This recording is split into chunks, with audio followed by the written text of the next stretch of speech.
All right, we are streaming. Please take it away. Thanks. Great. This is the official call to order of the June 17th, 2021 Historic Resources Commission meeting here at 4:04 p.m.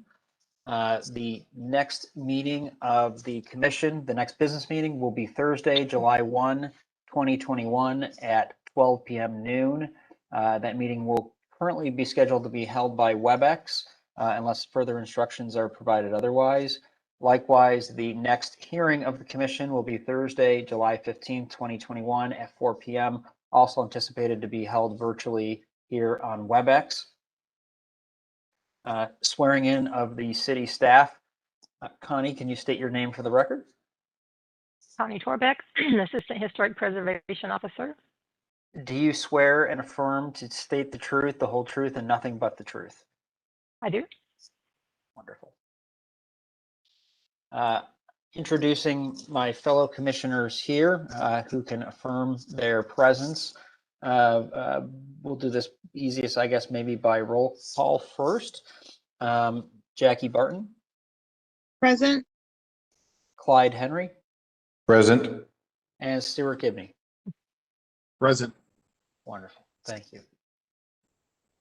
You want to state your name?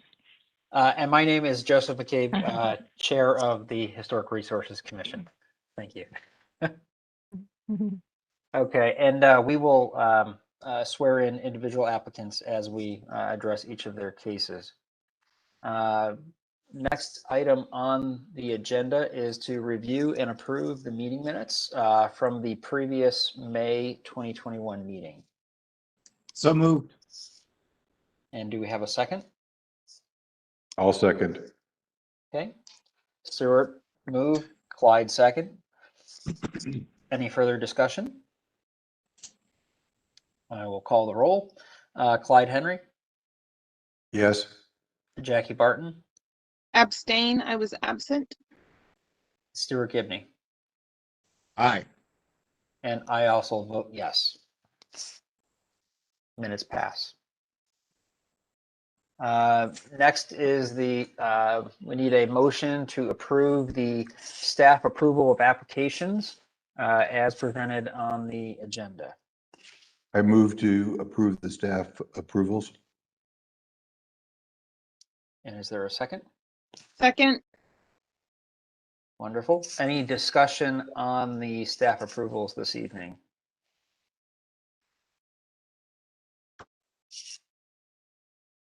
No, hearing nothing, I will call the roll. Clyde Henry. Yes. Jackie Barton. Yes. Stuart Gibney. Yes. And I, Joseph McCabe, also vote yes. Staff approvals pass. We will go then to the next item. I guess we did this probably a little bit out of order because we really should have had the petition for the actually, Connie, in this case, because the petition to rename city streets has moved, the staff approvals were fine on that, correct? We don't need. It wasn't moved to staff approval. Oh, it wasn't. Okay. No.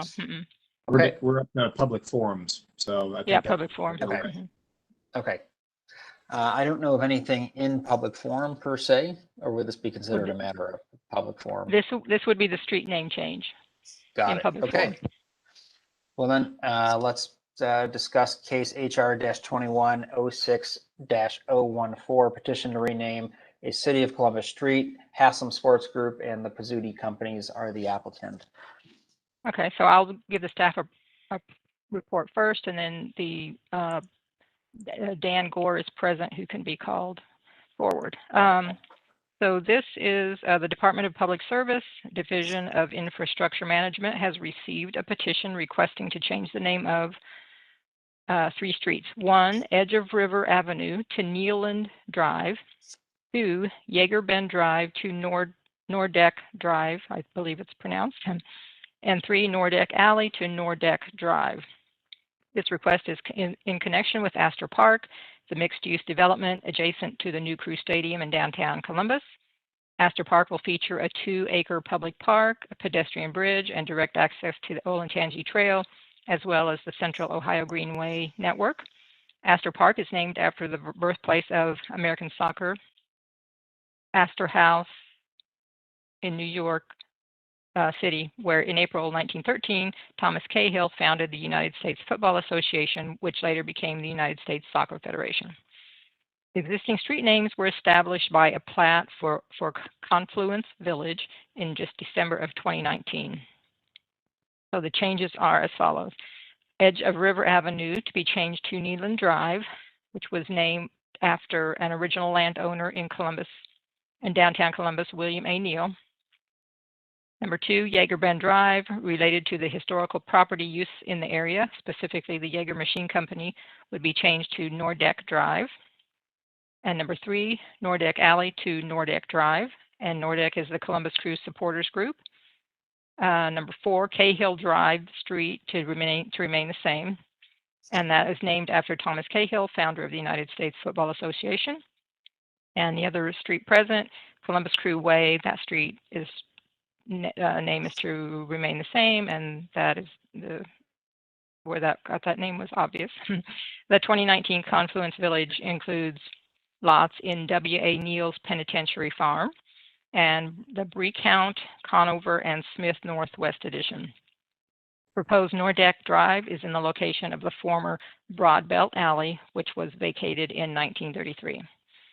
The area of the current Confluence Village was originally part of the Breakount, Conover, and Smith's Northwest Edition and the Penitentiary Farm for W.A. Neal, which I just stated, which was from 1892. Broadbelt Alley divided the two editions and was vacated in 1933. This section of Broadbelt Alley extended from the Baker and Broadbelt subdivision, which was east of the Breakount, Conover, and Smith Edition. An approximately 1.5 block section of Broadbelt, spelled a little bit differently, Lane, is still extant on the north side of the Huntington Park baseball field. Based on a review of Sanborn maps, the Jager Machine Company was established on the site sometime between 1901 and 1921. A review of Google aerial maps shows several of those buildings associated with the Jager Machine Company remaining in 2005, and the area was cleared of most buildings by 2011. And the recommendation is that street name changes supported by the Commission may include streets identified by a number or a species of tree, an unnamed alley, or a section of a street at the end of its terminus. The Commission generally supports retaining the names of streets historically associated with family names. While the Jager name was included in the plat of the Confluence Village, that street naming was established just in December of 2019. The streets in question will not be through streets, but will be contained within the Astor Park development, bounded by West Nationwide Boulevard on the south, railroad tracks on the east, I-670 on the north, and the Olentangy River on the west. Based on the lack of remaining setting, feeling, and association of the site, staff recommends an affirmative recommendation to rename Edge of River Avenue to Needland Drive, Jager Bend Drive to Nordeck Drive, and Nordeck Alley to Nordeck Drive. Also recommend that the applicant undertake further research regarding the family name Broadbelt in connection with the early development of Columbus, as well as the connection of the Jager Machine Company with the industrial history of Columbus, and create a brief report to be kept on file at the Historic Preservation Office and the Columbus Metropolitan Library. And just to let you know too, Mr. Gore and someone from Public Service, we've had a previous WebEx meeting with them to sort of give them some background of, why the HRC makes recommendations on street name changes and why we sort of recommend that some additional history be researched. Sorry, that was so long. That's all right. Well, then let's have Mr. Gore call him forward to ask if he has anything additional to state or share. Mr. Gore, can you turn on your camera? Affirm you're here. Okay. I don't really have anything additional. Hold 1 minute. If I could have you just be sworn in real quick here. Raise your right hand. Do you swear or affirm to tell the truth and the whole truth and nothing but the truth? I do. Wonderful. Thank you, Mr. Gore. No, I think Connie did a great job, and my first name is Dan. But yeah, we've when Pizzuti came to the project about a year ago, these street names. These streets had been given temporary names by, city's engineering department.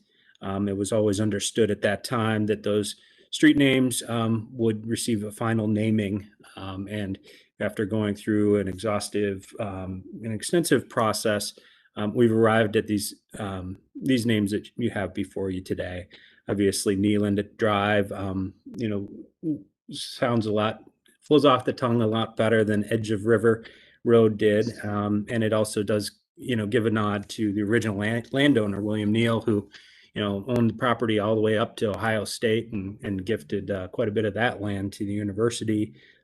Pretty incredible person, and I think it's important that we acknowledge that.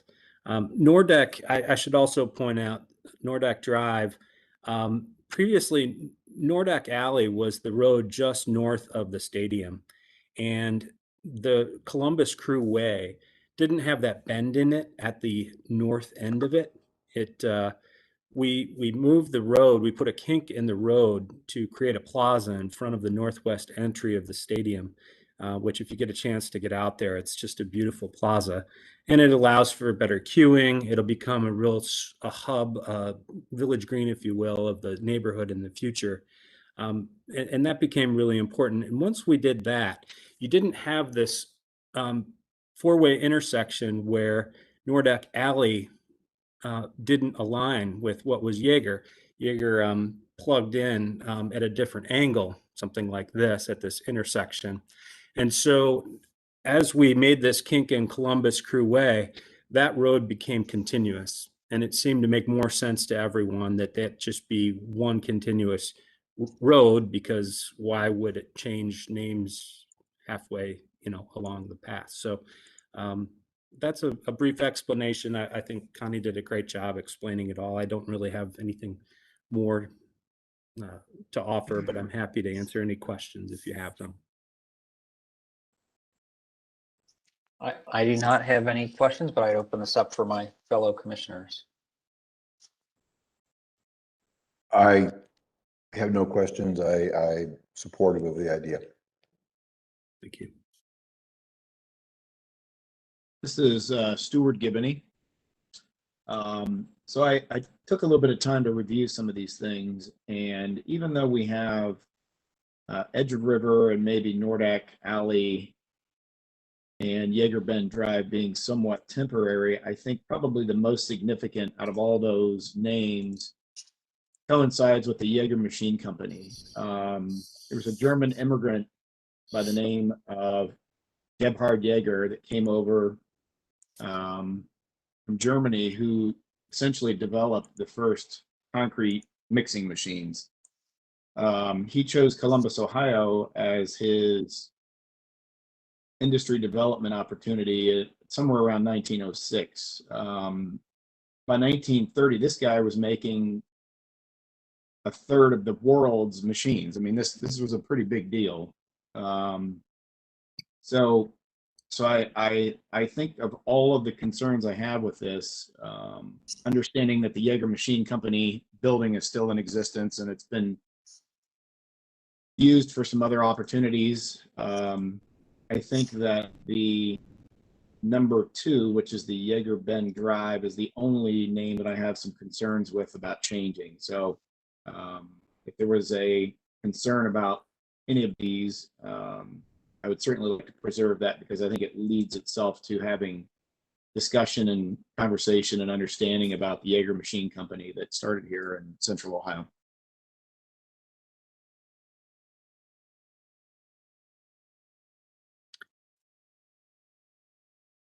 And Jackie, any thoughts from you on this? Yeah. Can you hear me okay? Yes. I would just reiterate from the last time we talked about road names that generally I'd like us to be thoughtful. I know that in the past, road names have not been a in-depth discussion, and I think that we started to have if you hear junk noises behind me, please know my second grader is watching Tarzan, so there are not actually gorillas in the room with me. But we the virtual world we're still living in. anyways, I wanted to say for this one, because the road names that we're talking about were put in place in 2019 in sort of a temporary way. For me, this is an exception in some ways, and so I don't have a lot to say about this particular one, but I wanted to sort of note that as we go through this vote, because I know we always talk about precedent, and I just wanted us to continue to be thoughtful as we move forward as a city, that we weren't. I think it's important that we don't become a city that changes our road names every time we do a development, so that we're a city, you know, that has, you know, ThinkPad Way and, you know, Advil Road and things like that going on over time. And so I think Stuart's point about the history or the reason that a road name is in place is important, but I think also like the history in terms of longevity of a place name is key for me. And so in this case, I'm comfortable going forward with this vote since these place names don't have a long period of time. But as we look at these ongoing, I'll always be cautious about, you know, switching road names for developments. And Connie, just to confirm, in this case, this is a recommendation, not an approval necessarily from our commission? Correct, yes.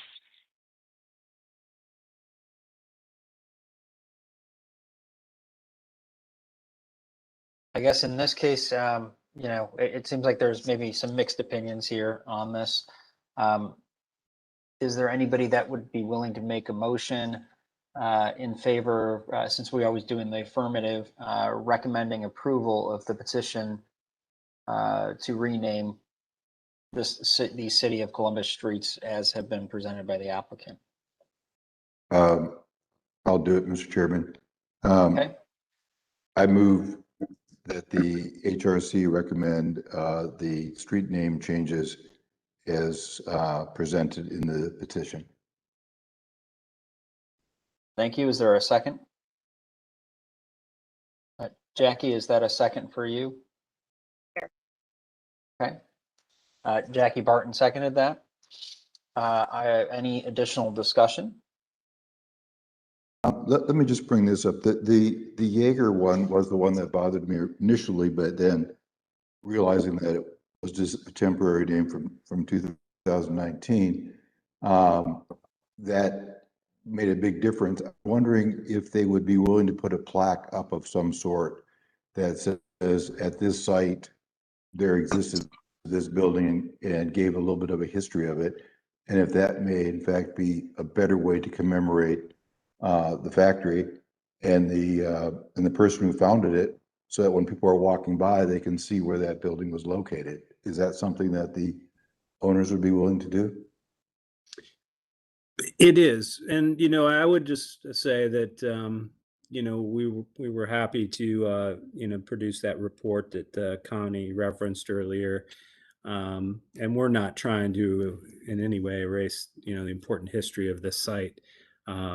We're trying to celebrate, you know, the new and the future history of this site. And, but I think a plaque would be really a great thing. And there's some other really incredible history that's occurred on this land that's very important. The Union Fork and Hoe Company was here, and there's just some really great stories to tell. And we definitely would like to carry those forward in one way or another. If you think a plaque is the appropriate way, then you know, we'd be happy to consider that. So yes. I think that would really be appropriate, because I know there's other plaques around town, and when people walk by, they can kind of see what's been here, even if it's not. So I think that would be a very positive move. I'm one of those people that stops to read all the plaques. I'd be happy to, you know, say yes to that. So. Clyde, since we have a motion on the floor, do you want to revise your motion with a condition? Sure. Conditional that a plaque be designed that commemorates the history of the site. I think that's probably enough. And is that okay with the seconder? Jackie, Yes. if you could, yes, okay, great, thank you. Any other further discussion with the amended recommendation motion? I have a Hearing- question about that amendment. Sure, yep, So would that be something that is up to the applicant to create and install with, you know, with that, with no further involvement Let's- with the Preservation Office or the HRC? Let's make it, that it has to be approved by the HRC, at least the staff approval from the HRC. Is that okay with you, Jackie?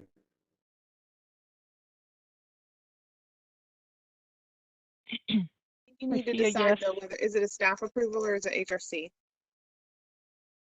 I would be comfortable with staff approval, but because it'll be brought to the business meeting to be able to be turned over to the staff approval. So I think we could do it either way. Why don't we make it the HRC, and then that way, when we look at it at the business meeting, we can decide to turn it over. wonderful. Okay, I will then call for a vote here. Jackie Barton, Yes. Clyde Henry, Yes.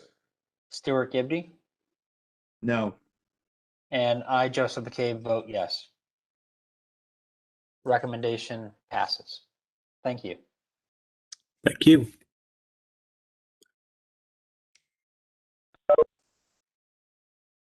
Okay, we are then down to our,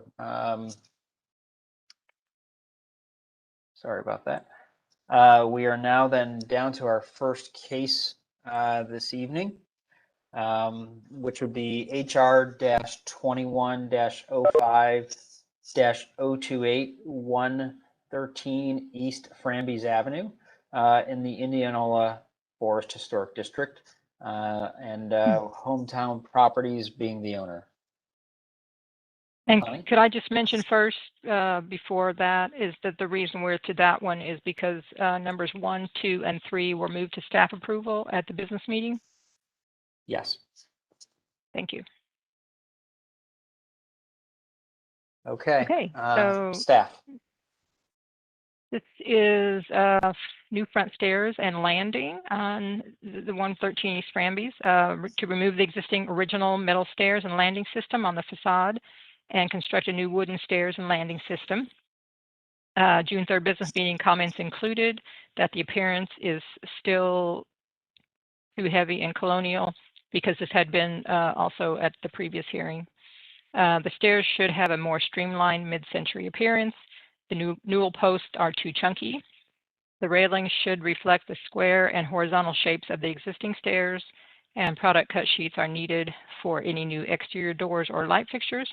No new information was submitted following the business meeting. So would recommend continuing the application to allow the applicant time to explore other more appropriate options, such as prefabricated commercial stair systems. But we do have a representative here, Daryl Allen, to speak about the project. Okay, wonderful. Mr. Allen, if you could turn on your camera so I can swear you in and have you raise your right hand.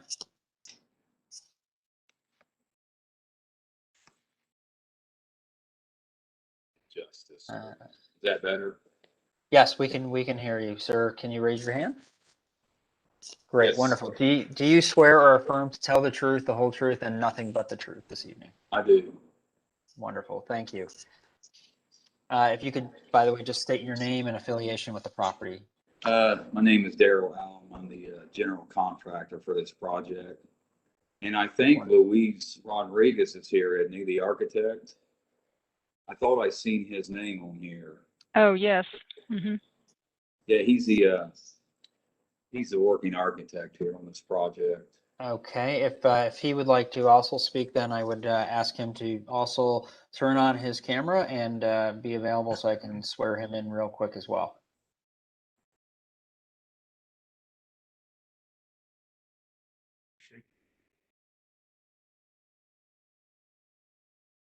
Mr. Rodriguez. He's not with me. I think he's Normally he's with me, I don't think. He might be on his phone or something. Okay. I don't hear anything and I don't see a camera on, so Okay. I will, Mr. Allen, I will ask you to take it away. Well, I didn't know, obviously I didn't get the previous emails on his revisions here. Again, I just read your notes here, so, I mean, I don't have a problem taking this back to Louise and redoing this again. I believe it's, yeah, right there, the staff analysis on this. So I'll just send them back to Louise and we'll come up with a better finish schedule for this. Is the concrete going to be okay? Because I think the first time it was going to be structural wood deck. So I think you're mixing this up with 2043 wall deck. Right. no, I don't. This is all metal. This is the whole metal one on the modern Right. building. Yeah, Maybe Mark could go back to the picture and bring that back up. There you go. yeah, I think the first one though he submitted was to change it to wood. Correct. But yeah. Okay. Yeah. This is the. I'm on the same blueprint on my screen here. Well, he was here. I don't know why he's on here now, but so I mean, I don't have any arguments with it. Of course, you know, I like to follow policy, so I'll just send these back to him and we'll come up a finish schedule for this. Okay. So then I guess maybe in the best interest of time, then as the applicant, you'd be requesting to be continued to the next meeting. That's correct. Okay, wonderful.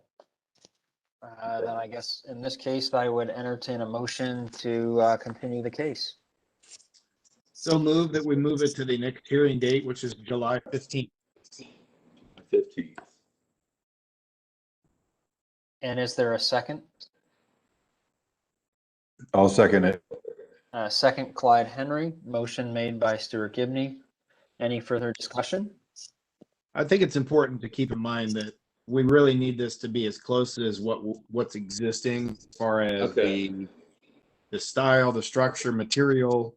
There's an awful lot of minimalistic design that's currently there, and so most of what we're seeing has been a lot heavier materials. So just really take the cues from what are there and try to keep it simple. I mean, we don't have to reinvent the wheel.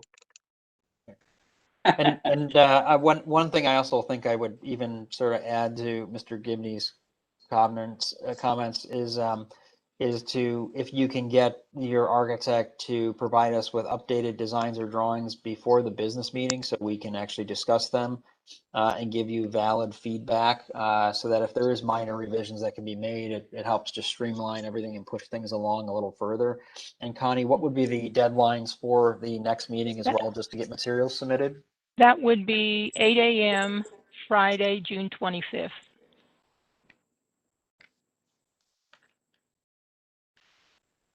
You have a week. Well, the meeting's not till July 1st. So if you can, anything you can do to get it That's there our before that- deadline. No, that's our Yeah, deadline. that's It's always the a fixed week. deadline. Yes. It's a week. You guys voted on that a while back. Yes. This is So- true. So the 24th, Friday. Yeah, or 8 a.m. Friday morning, the 25th. And that has to do with turnaround time for staff to get packets together so that commissioners can review things Right. in time for I don't know what he's business saying, but meetings. So he's texting me. He's on here, the architect. Yeah, I see the name, but he's not.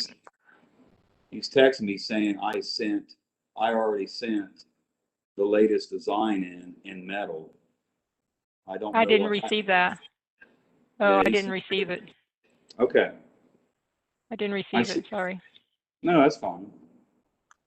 the good news is if he created it and thought he sent it in, you'll have no problem meeting the deadline for the next meeting. So we'll be Okay. Yeah, and as soon as I get it, I can look it over and discuss it with him too, if I have his email address. I don't think I actually have that. So Okay. if you can have Kelsey Gray send me that if she's still there, send me his email so we can, or he can send it to me, or however I can communicate. Sure will. Thank you. Okay, Joe, I think we have a motion. Okay. Yes, motion and a second. So I will call the vote here. Stuart Gibney, Yes. Clyde Henry, Yes. Jackie Barton. Yes. Okay, you are, thank you for coming this evening, and just diligently make sure we've got everything that staff needs to push this through to our business and regular next meeting. Thank you. And Thank you, was your guys. vote yes too, Mr.? Yes, my vote was yes as well. All right, thank you. Uh-huh. Okay, next case number 5 on the agenda, HR-21-05-031, 789 Maple Place in the Old Oaks Historic District. Mr. Zabo is the applicant, along with, Mr. and Mrs. James and Jessica Zabo are the applicant for this property. Staff, Connie, do you want to make a presentation here? It's actually a father and daughter, but Oh, I sorry. have not heard from them, and I do not see I'm here. James. Is that okay? Oh, I see a James as a. Oh, I see you now. Okay. Okay. Great. Okay. So I'll go ahead with the staff report. So this is the request to retain the 4 new Geldwin sightline windows as installed in the sunroom, which were installed prior to review and approval. And on the garage, to install new vertical panel wood siding on the west, which is the alley side of the garage above the overhead garage door. Install a new overhead garage door to match the existing. And install a framed glass transom panel above the existing service door. And a new window in the existing opening on the east and south elevations of the garage. We don't have details for those windows yet. So this application was continued from the May 20th HRC hearing in the absence of the applicants. In regard to the sunroom windows, original paired multi-light casement windows, I believe, look, it's a little bit difficult to tell from the Google Street View photos, but I think it was original paired multi-light casement windows in the sunroom were placed with 2 single light sliding windows and 2 6/1 double hung windows with grills between the layers of glass. Replacement windows are required to match the type and style of the original windows. The approved windows list states that any sashes with muntins are to be simulated divided light sash with muntins permanently applied to the interior and exterior of the glass and with a spacer bar between the 2 layers of glass. Grills between the layers of glass are not approved. The installed windows are not consistent with the Columbus Register architectural guidelines for windows. In regard to the garage, the contributing brick garage was previously modified at an unknown time by increasing the height. Installation of a wood panel with vertical battens appears appropriate to fill the added space above the overhead door. Installation of a wood and glass transom above the service door appears appropriate. Installation of an appropriate window in the openings on the east and south elevations is also appropriate. The applicant has noted that the original sunroom windows were retained and could be repaired and reinstalled. Recommend removal of the new windows and installation of the original windows.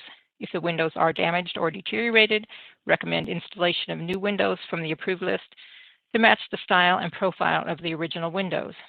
Recommend approval of the paneling and transom above the garage door and installation of new garage windows with window details for the garage to be submitted to HPO staff for review and approval. That's it. Thank you. Thank you. And the applicant, I assume you're going to speak this evening. If there's more than one person that'll speak right there, I need to make sure you're both on camera. If there's anybody additional besides yourself, Ms. Zabo.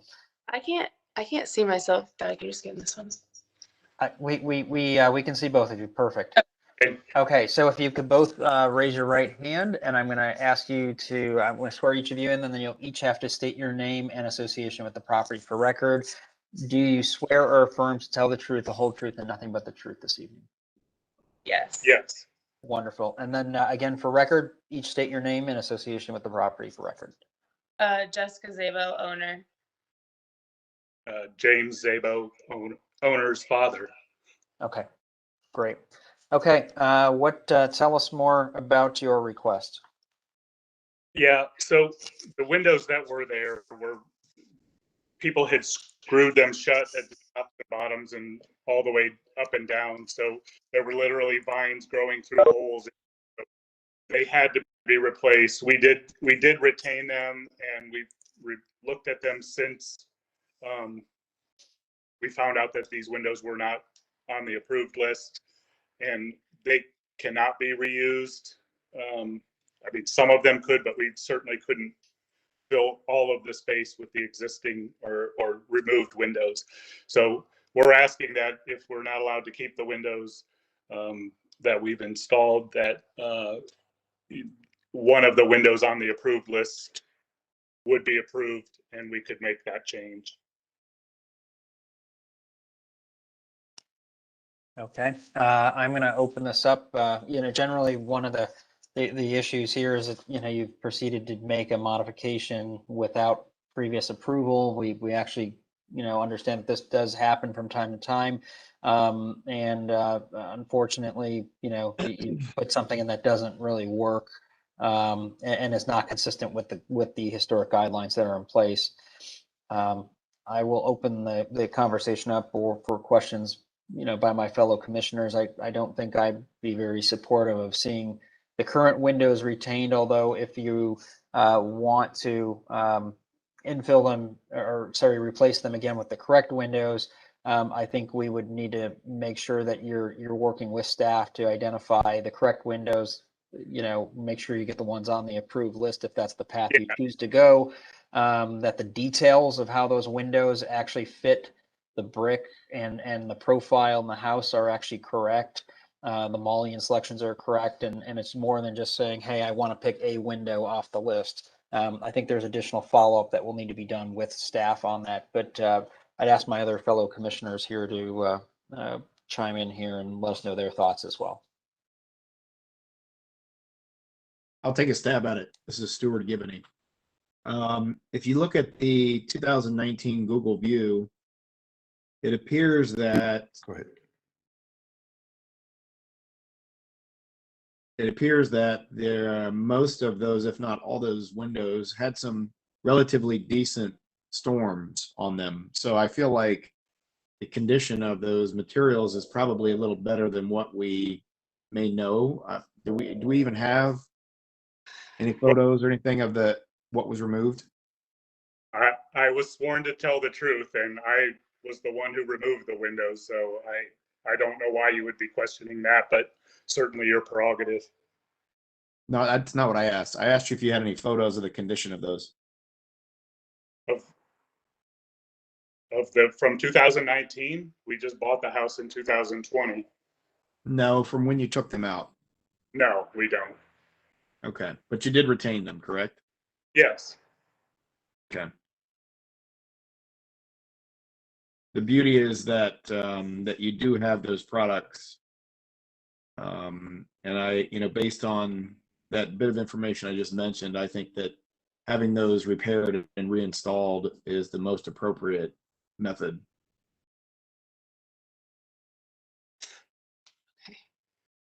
Clyde or Jackie, do you have additional comments?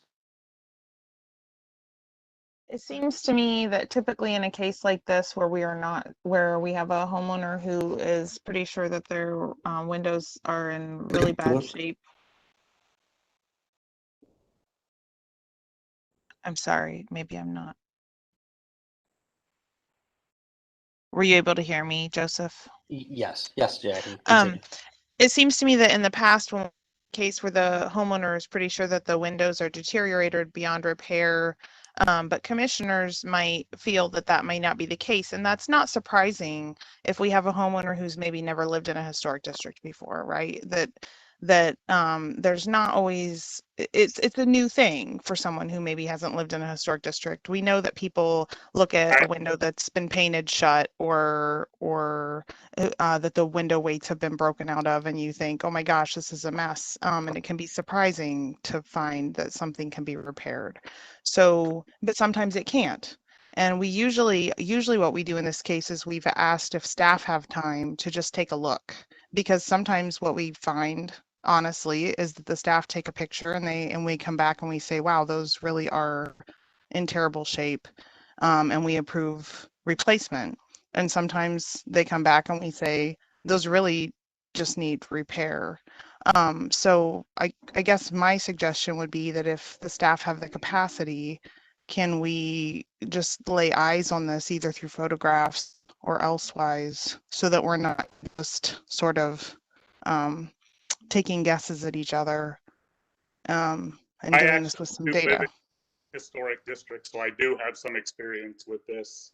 I live in a 1908 house in Old Worthington, so I do know, I have some experience dealing with this.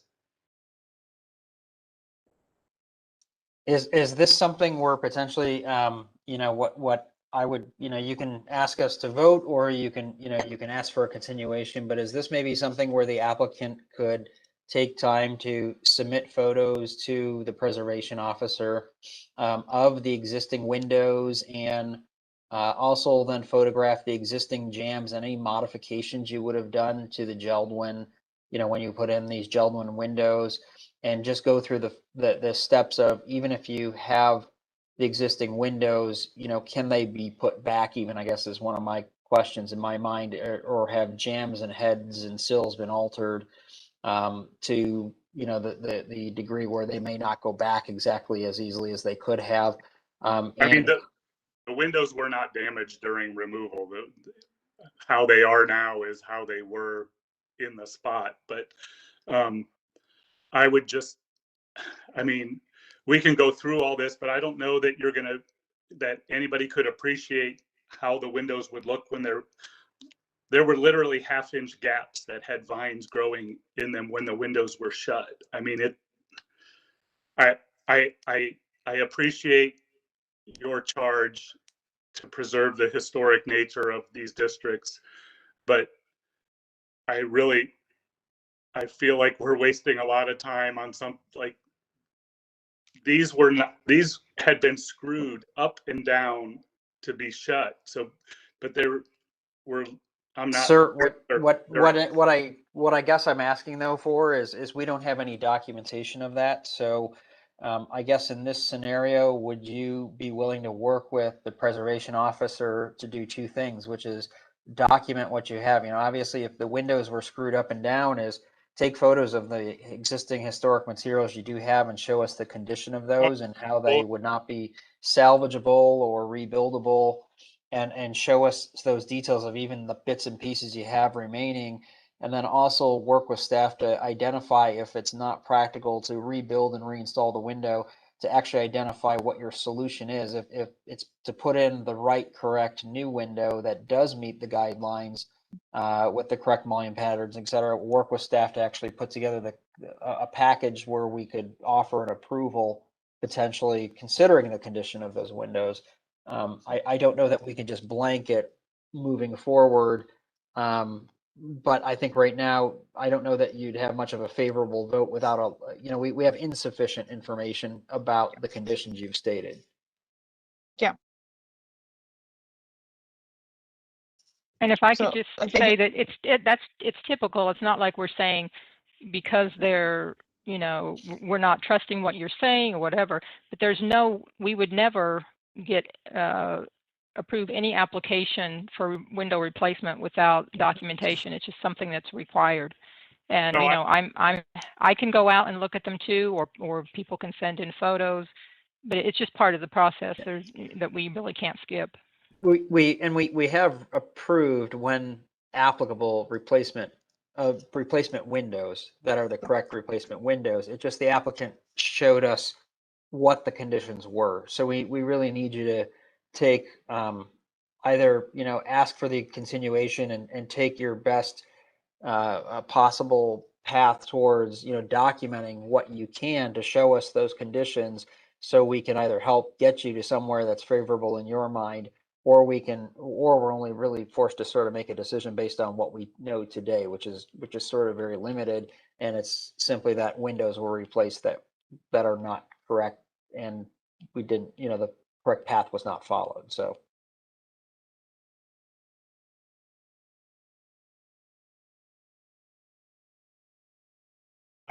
Are you expecting a response? I'm not Well, sure. you know, that's, I guess I'm posing to the applicant, would you like to continue this until next month to give yourself some time to come back with more information? Or would you prefer that we make a decision this evening by, you know, what has already been presented to us?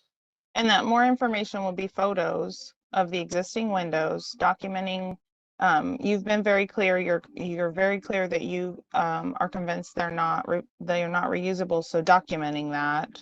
Yeah. And then a package of what the windows would be that you would propose for replacement Oh, that sure. match. Yep. So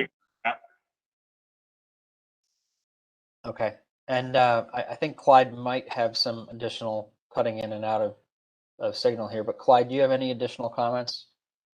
No, I was thinking that if Connie could go out and look at them, although photographs would also be good, and that would be normally what we would do, even if the windows were still in place. So we should follow those guidelines. Okay, wonderful. Okay, well then, based on the applicant's willingness to assemble more material and a request to continue, I'd be willing to hear a motion regarding continuing this application to the next meeting. Mr. Chair, Yes. could I ask, did you want to, would the applicant like any of the other things to be acted on, or do you think that it would be appropriate to approve any part of the garage? We don't have information about the windows they want to put in the garage yet, but we do about the transom and the paneling above the garage door. Okay.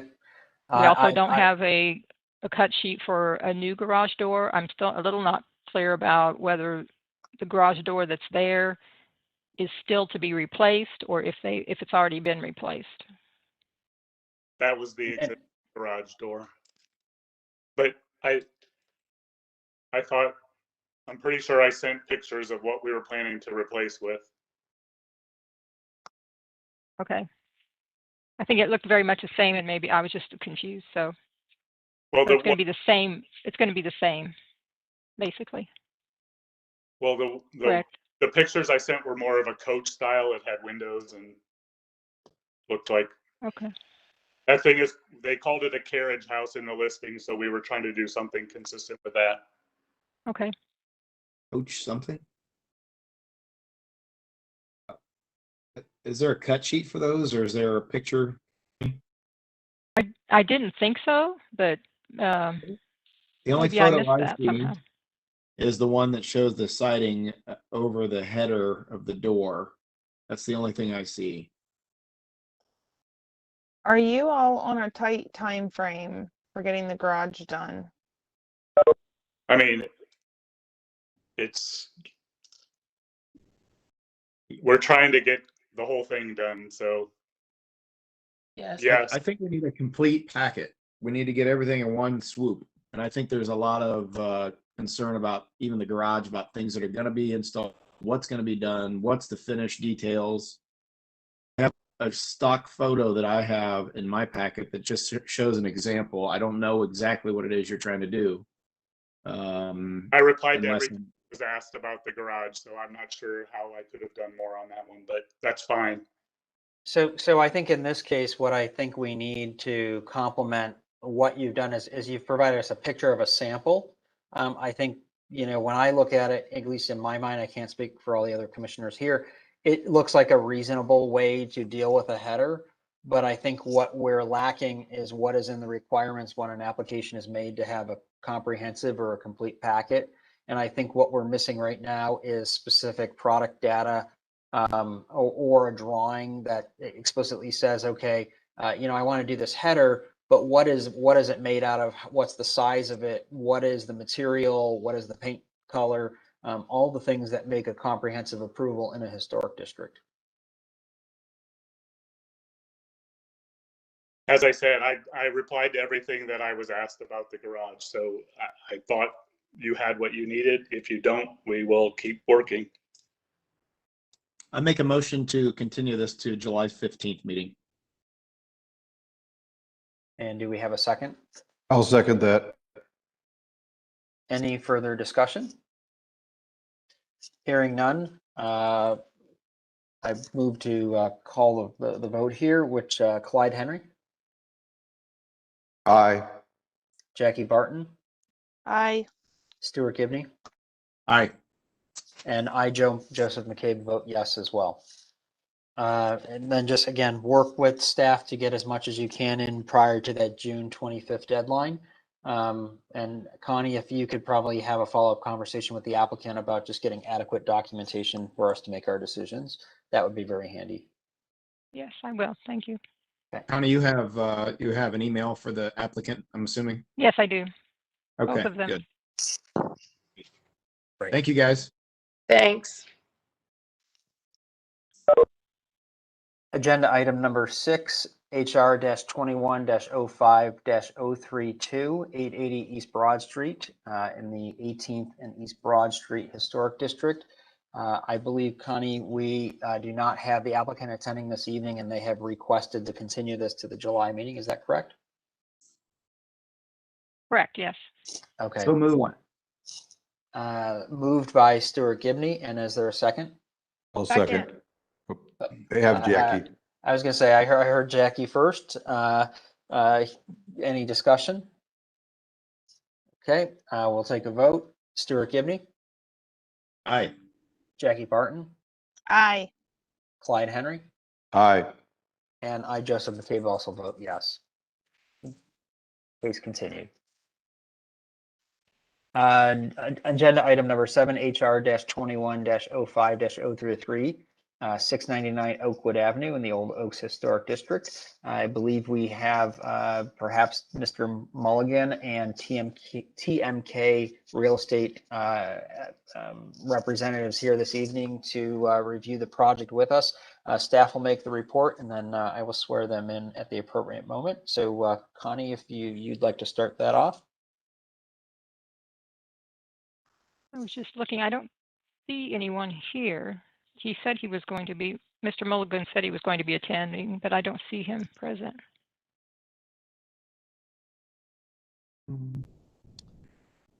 Okay, should we, at this time? We could just skip over that one and see if he logs in. Great. That's okay. Okay. Case of HR-21-06-017, 351 to 353 East Northwood Avenue in the Iuka Ravine Historic District. With Justin Garland and Buckeye Real Estate being the applicant here, along with Russian Village LLC being the owner. Do we have representatives here this evening as well for that? I think we do. Mr. Garland, I think, is on here, as well as potentially others. So Connie, do you want to move forward then with the staff report? Yes, okay. So this is to modify the previous approval.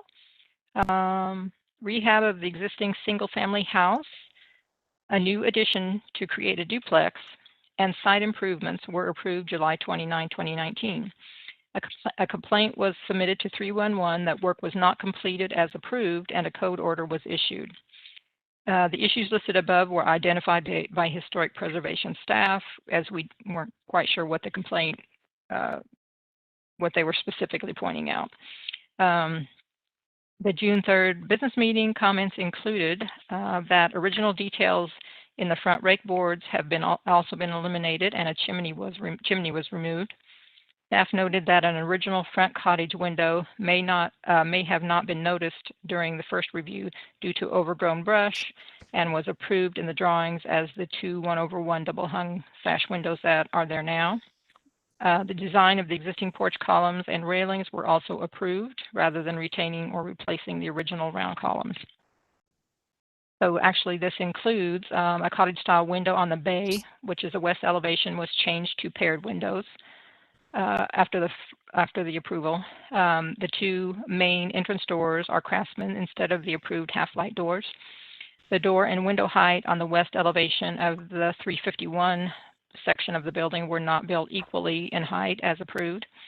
There's two signs on the building that were not approved and do not meet the guidelines for rental properties in the university area historic districts. The entire addition was built higher out of the ground than approved. And this is shown by that there are 4 steps up to the front porch and 5 to the rear porch, and the base trim does not match on the 2 sections. Wheel stops and striping of parking area are not installed as approved. And then, as I said to Commissioner McKay, brought up a couple of other issues at the business meeting. So staff recommends that a cottage window be installed in the bay on the west elevation, that the appropriate half-light doors be installed, that a transom be installed over the Unit 351 door so that the height of the door and the window are the same. Recommend installation of the required parking area wheel stops and striping, and restoring the trim detail on the front rake boards and rebuilding the removed chimney. And an application and sketch drawing showing the location of 1 rental sign is required. Recommend continuing the window issue until documentation of the manufacturer and model of the installed window is submitted with a physical window sample, because it was noted that the Jeld-Wen sightline windows, which have butt joints, were approved, but the existing windows have miter joints, so I'm just not clear on what windows were installed. We would need to have detailed photos of those or a physical sample and know what the manufacturer and model name of that window is. That's all. Okay, wonderful. Justin Garland and any other individuals that may be here as an applicant or representative here, if you could turn your camera on and verbally confirm you're here, and then I'll get you sworn in. I am here. Okay, wonderful.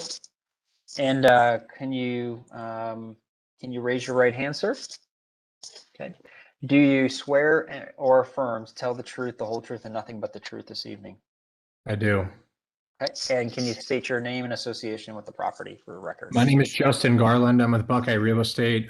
We are the developer on the project, and I am also partial owner in the building, along with Doreen and John Uhouse Sawyer, who some of you are probably familiar with. A little background on the project. We started it in early 2020 and finished in August of 2020. Our residents had moved in then. And since we have a 4-bedroom unit and a 2-bedroom unit, both of the units have renewed for the fall. At the time we started the project, the subject property was pretty dilapidated. It had been sitting vacant for a number of years.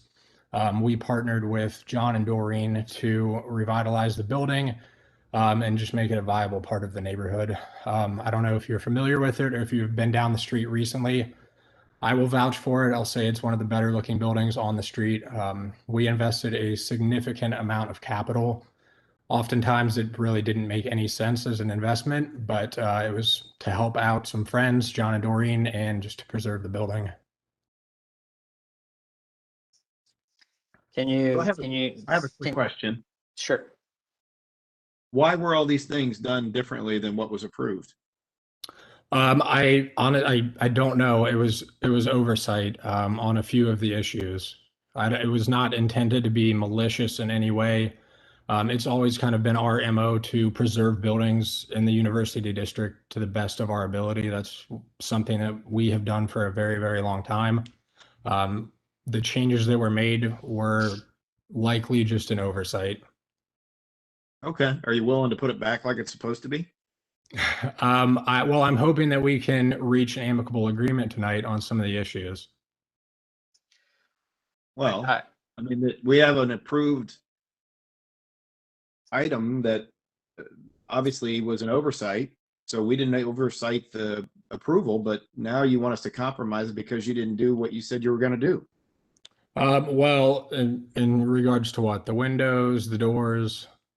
Yeah, it's just small stuff. I mean, we're talking about striping, we're putting in a few different doors, changing a window, just kind of doing what by all means, I'm more than willing to accommodate the striping, the parking stops, the rental sign. Those things are already in the works. The doors, I mean, honestly, the reason I believe that they were changed in the first place were due to security for our residents.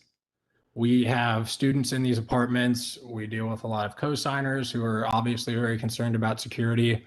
The half light, I think, has just provided a kind of security issue over the years. That's why we chose to go with Craftsman doors for these projects.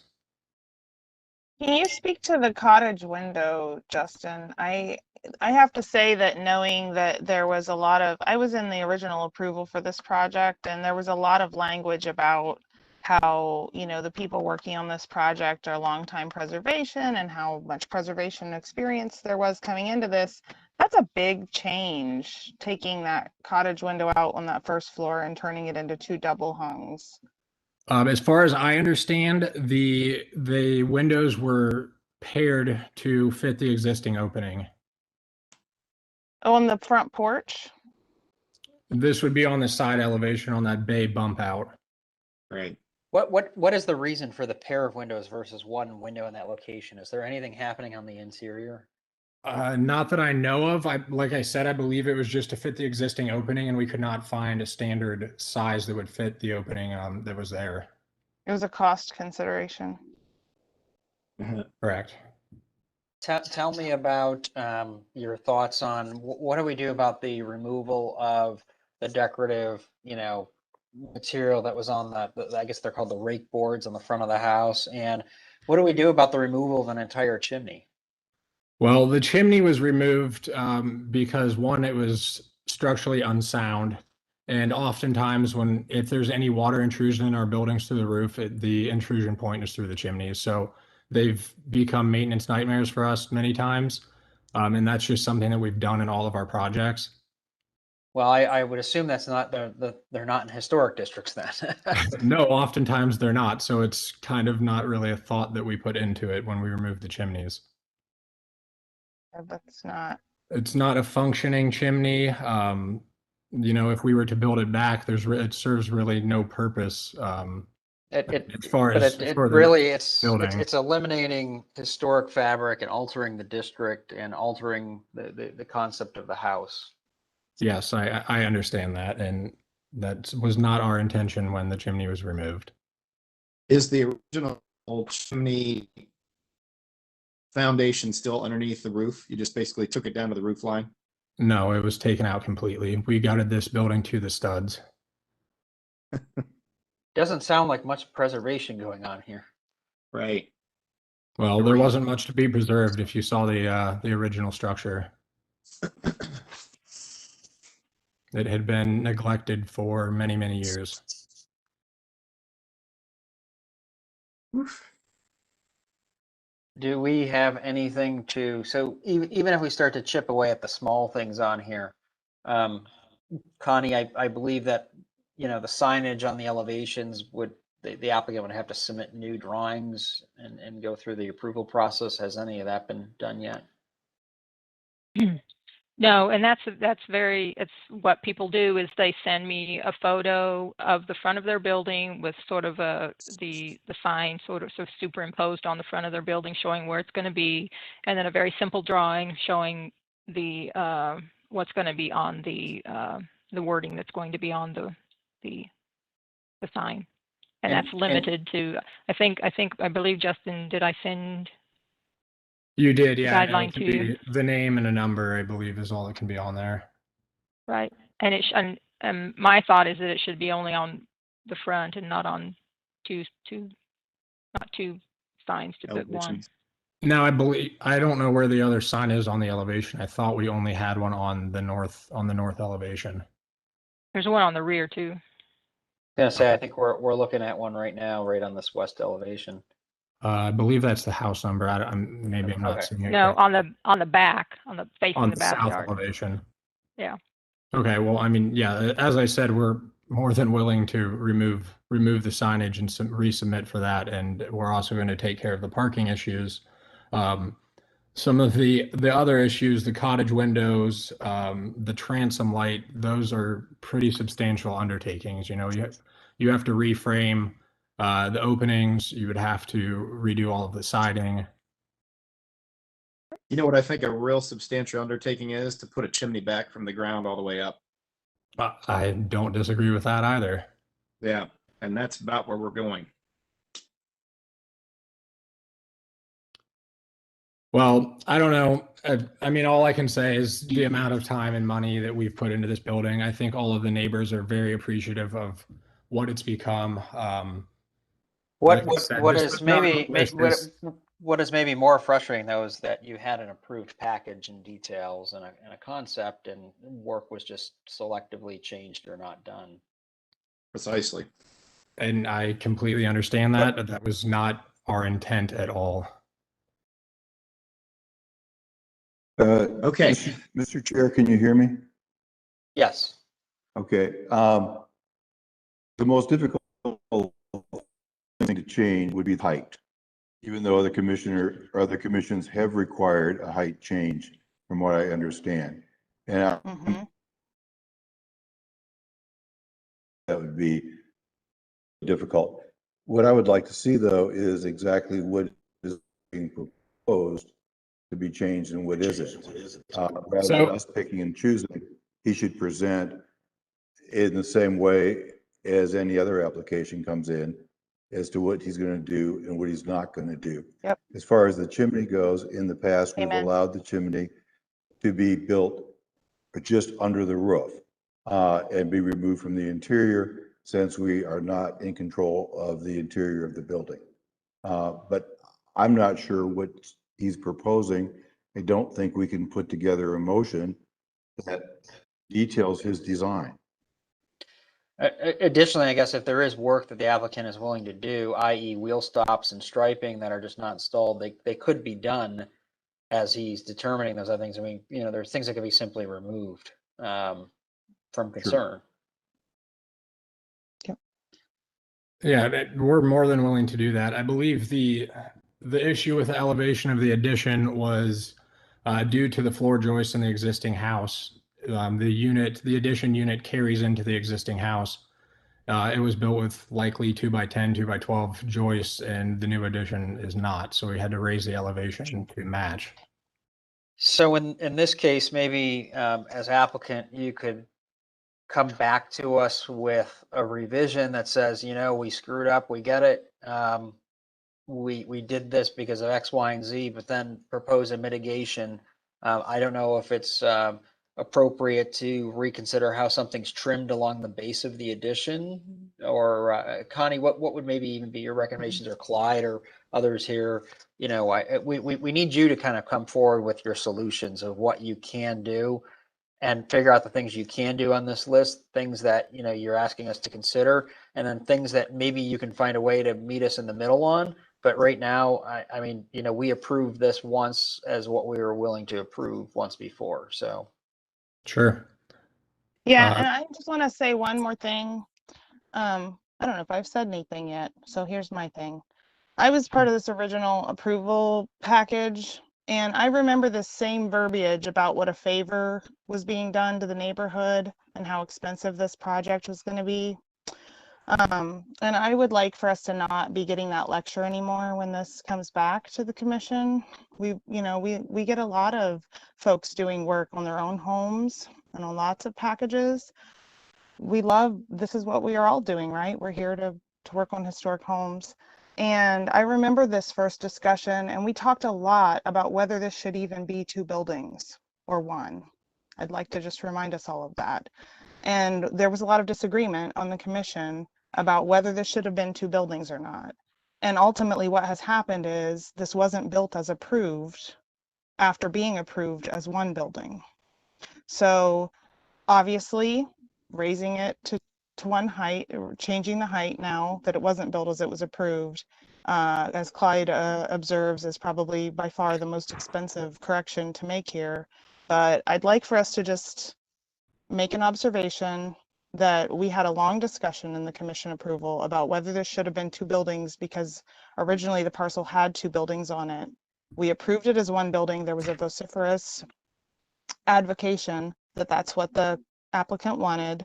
Part of that application was how this was going to be a very expensive project and it was going to be really good for the neighborhood. We agree it's good for the neighborhood, great.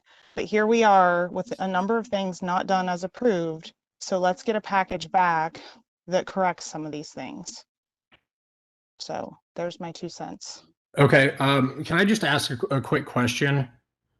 Why are you guys the addition height? I guess I'm confused as to why that's even an issue.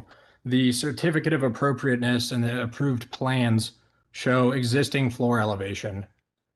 It does not show an actual elevation of the addition, rather than it being the same as the existing, which it is. I think So if you anybody show can the clarify that, it'd be great. the approved drawing, Mark, can you go to that? The elevation drawing?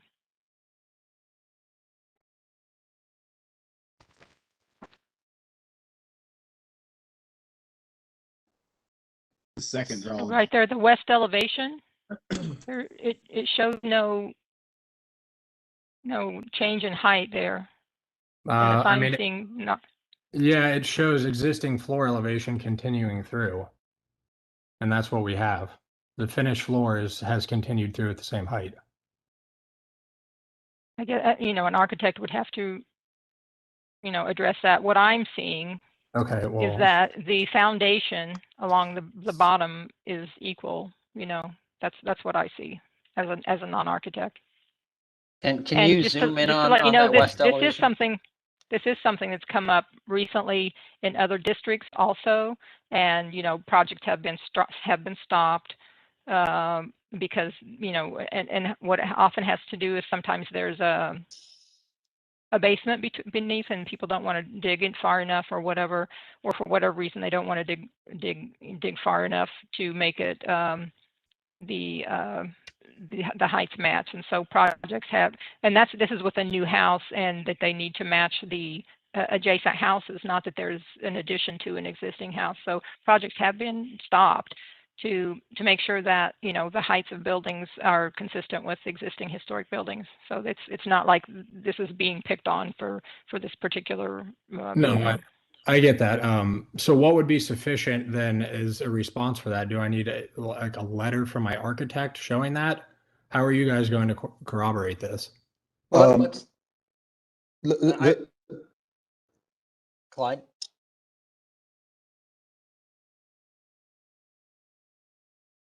Did we just lose Clyde? Seeing it is a power foundation because of the elevation change. I'm sorry, Clyde, you're cutting out. Oh, we've lost And him. I think we lost him. Yep. So what I guess I would like to do is I think you have a picture here real quick. Just zoom over to this picture, Mark, in the file that shows that that same corner right there. Yes. Go up to this. There you go. Now zoom in a little bit there.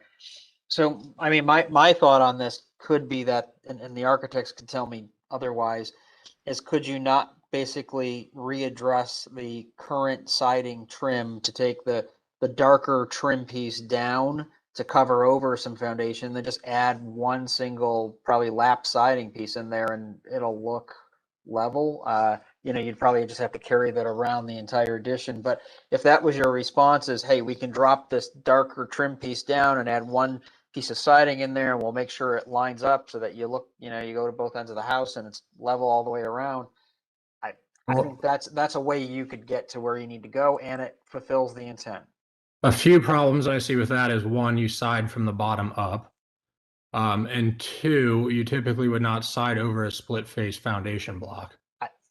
Sir, typically No, I people know. build from approved plans. I don't know what to tell you. It's the architect drew something that we've approved, and clearly there is a trim piece going across there. So if there's a way that you can figure elevations out, don't ever show that the band board is matching up. well, it does on your elevation that we just looked at. I mean, you can't see that corner, so I don't see how you can say that. It does show the front porch and it does show that corner. The front porch, yes, but this is the addition. And one, I thought are you guys even dealing with a new addition? Yes. Yes, this is in a historic district. I mean, you said you've done work in a historic district, and this is consistent with all new construction in historic districts. Okay, no, And we we do don't. look at additions. No, we do not do much work in historic district. We've done a couple projects on Lane Avenue, and that's about it. As far as historic historic district projects. I'm just This trying to is come up not- with a this is not solution, the- that can be This is not the beneficial to primary- everybody.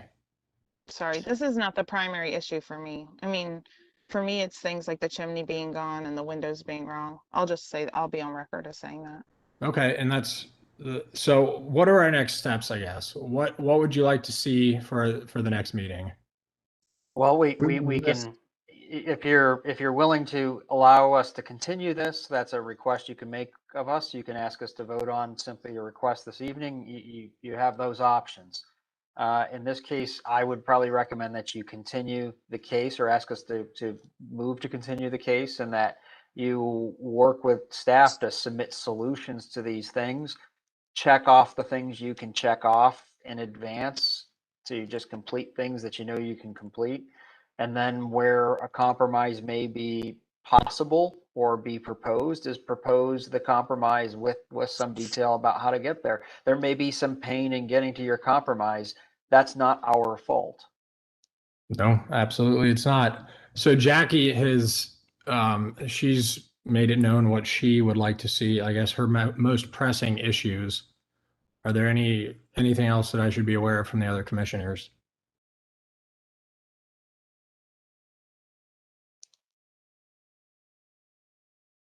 I mean, I for one, I think I take exception to the elimination of the detail on the rake boards on the front of the house. I think that was a very character defining feature that's been obliterated. Okay. The approved plans show eyebrows returning, which we do not have eyebrows on the building. I will fully admit that. The detail of the rake is not on there that was on the existing building. It shows an eyebrow coming across. We So- did look at photos of this house though, and it was never proposed that those rake boards are being even removed. Yeah, I don't know what the approved plans say, but this certificate of appropriateness shows eyebrows, not the 45 off of rake boards or whatever we have that was existing. So I guess what would you like to see? Do you want to see the eyebrows as they were approved, or would you rather see the detail of the rake board that was on the original building? Connie, can you have Mark go back to the approved plan? The north. So I mean, I was gonna say you can see it right there pretty clearly in the photo we just left. From. Yeah, but here on the north elevation, it has an eyebrow. There's some photos at the end that I added since the business meeting that show a detail of what you're talking about, Joe. Yep. I was gonna say, I think right there you were just in on it. It says, repair existing, and it talks about repair of existing, not obliterating. Well, I As know, in but no, removing. I'm just trying to get clarification. I'm not trying to argue with you at all. I just want to know, should I be putting the eyebrow back, or should I be doing the rake board, like in on the original home? Because that would be conflicting from what is approved. Mark, could you go down to the end to show some photos, Mark 2007, please?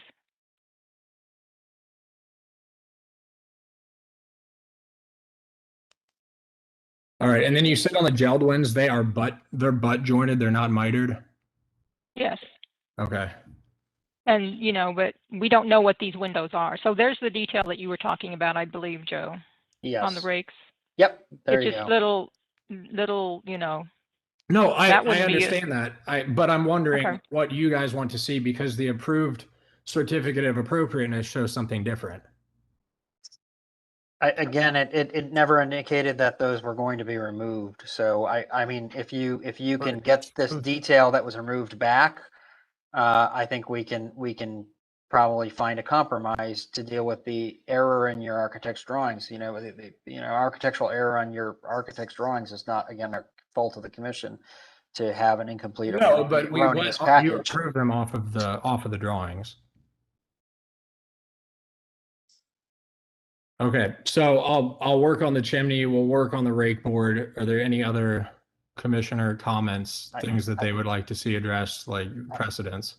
I think we need to know your window package of what is already there, with window data of what it is, whose manufacturer, if it is Geldwin, what model, make, provide Connie the data she needs to review it and to bring it to our group. Secondarily is look at the side bay window. That window that has been made into two windows is talk to Geldwin, I guess, or whomever, about what your solution can be to put a window in that's correct. Connie, would you mind going to, like, say, the 2007 elevation, if you have a west elevation of that property? I Because think I'm not familiar. I wasn't involved in this project when I wasn't even on staff with Buckeye Real Estate at the time. these are the only three that I found in our files. Okay, because I would be interested in seeing, I was told that it was the existing window opening, you could not find a standard size for that. So that's why we went with a paired window. So I was curious as, You wouldn't be able to, you'd have to make it. a cottage style window is not a standard window. So it has to be custom made. Okay, well, that's what I'm wondering, if it shows, if that window opening existing is different than the one above. That was my only question. Well, you can see it here. That's well. I was gonna say you could probably zoom in No. a little bit, but you can see the window right there on the left hand side. It's a little bit hard to see, but it is Yeah, a good cottage style window. much from that. Yeah. But yeah, you can see the condition of it too. It's the type of window that has just a sort of a smaller rectangle at the top, and then a large sort of pane at the bottom. Okay. Yeah, we'll talk about it. Make a motion. In my opinion, what you need to do is, in the commissioners, if you think this is wrong, is look at the list. I mean, it's not like you're going to pick and choose and which ones will I address and which ones will I not. You're going to look at the entire list that we've seen and talked about and say, we'll remedy this in this way, and we don't want to do this. But, it may be denied, but you can say you don't want to do this or that. Okay. It has to be the whole list, not picking and choosing. I think Commissioner Gibney has made a motion to continue this application. I'll second it. Okay, second by Jackie Barton. Any other further discussion by the commissioners? I will call for a vote. Clyde Henry, Aye. Jackie Barton, Aye. Aye. Stuart Gibney, Aye. and I, Joseph McCabe, vote yes. Thank you for your time.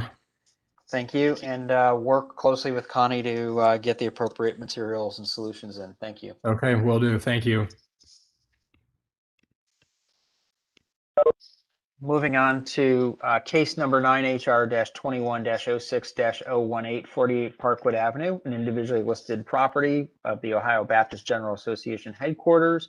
Schooley Caldwell and Associates and Dave Vitero being the applicant, and Michael Kelly, managing partner of 48 Parkwood LLC, being the managing partner and owner of that property. I believe we have two representatives from Schooley Caldwell here this evening.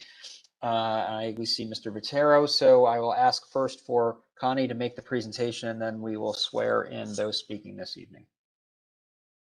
Okay, so this has three parts: a demolition of the original roof and non-original columns and non-original concrete base of the existing one-story rear porch, a new addition, and rehab of the existing building. So the June 3rd business meeting comments included what has the SHPO approved, and that information was submitted and added to the materials. Are there other transparent handrail options such as glass or plexiglass rather than vertical pickets? And there are concerns with use of AZEK in place of wood, and revisions have been submitted with the following comments. The SHPO memo approving the Part 2 submission includes a few changes that the applicant has made since then and have been submitted to SHPO for approval, and those were circled by the applicant in that report.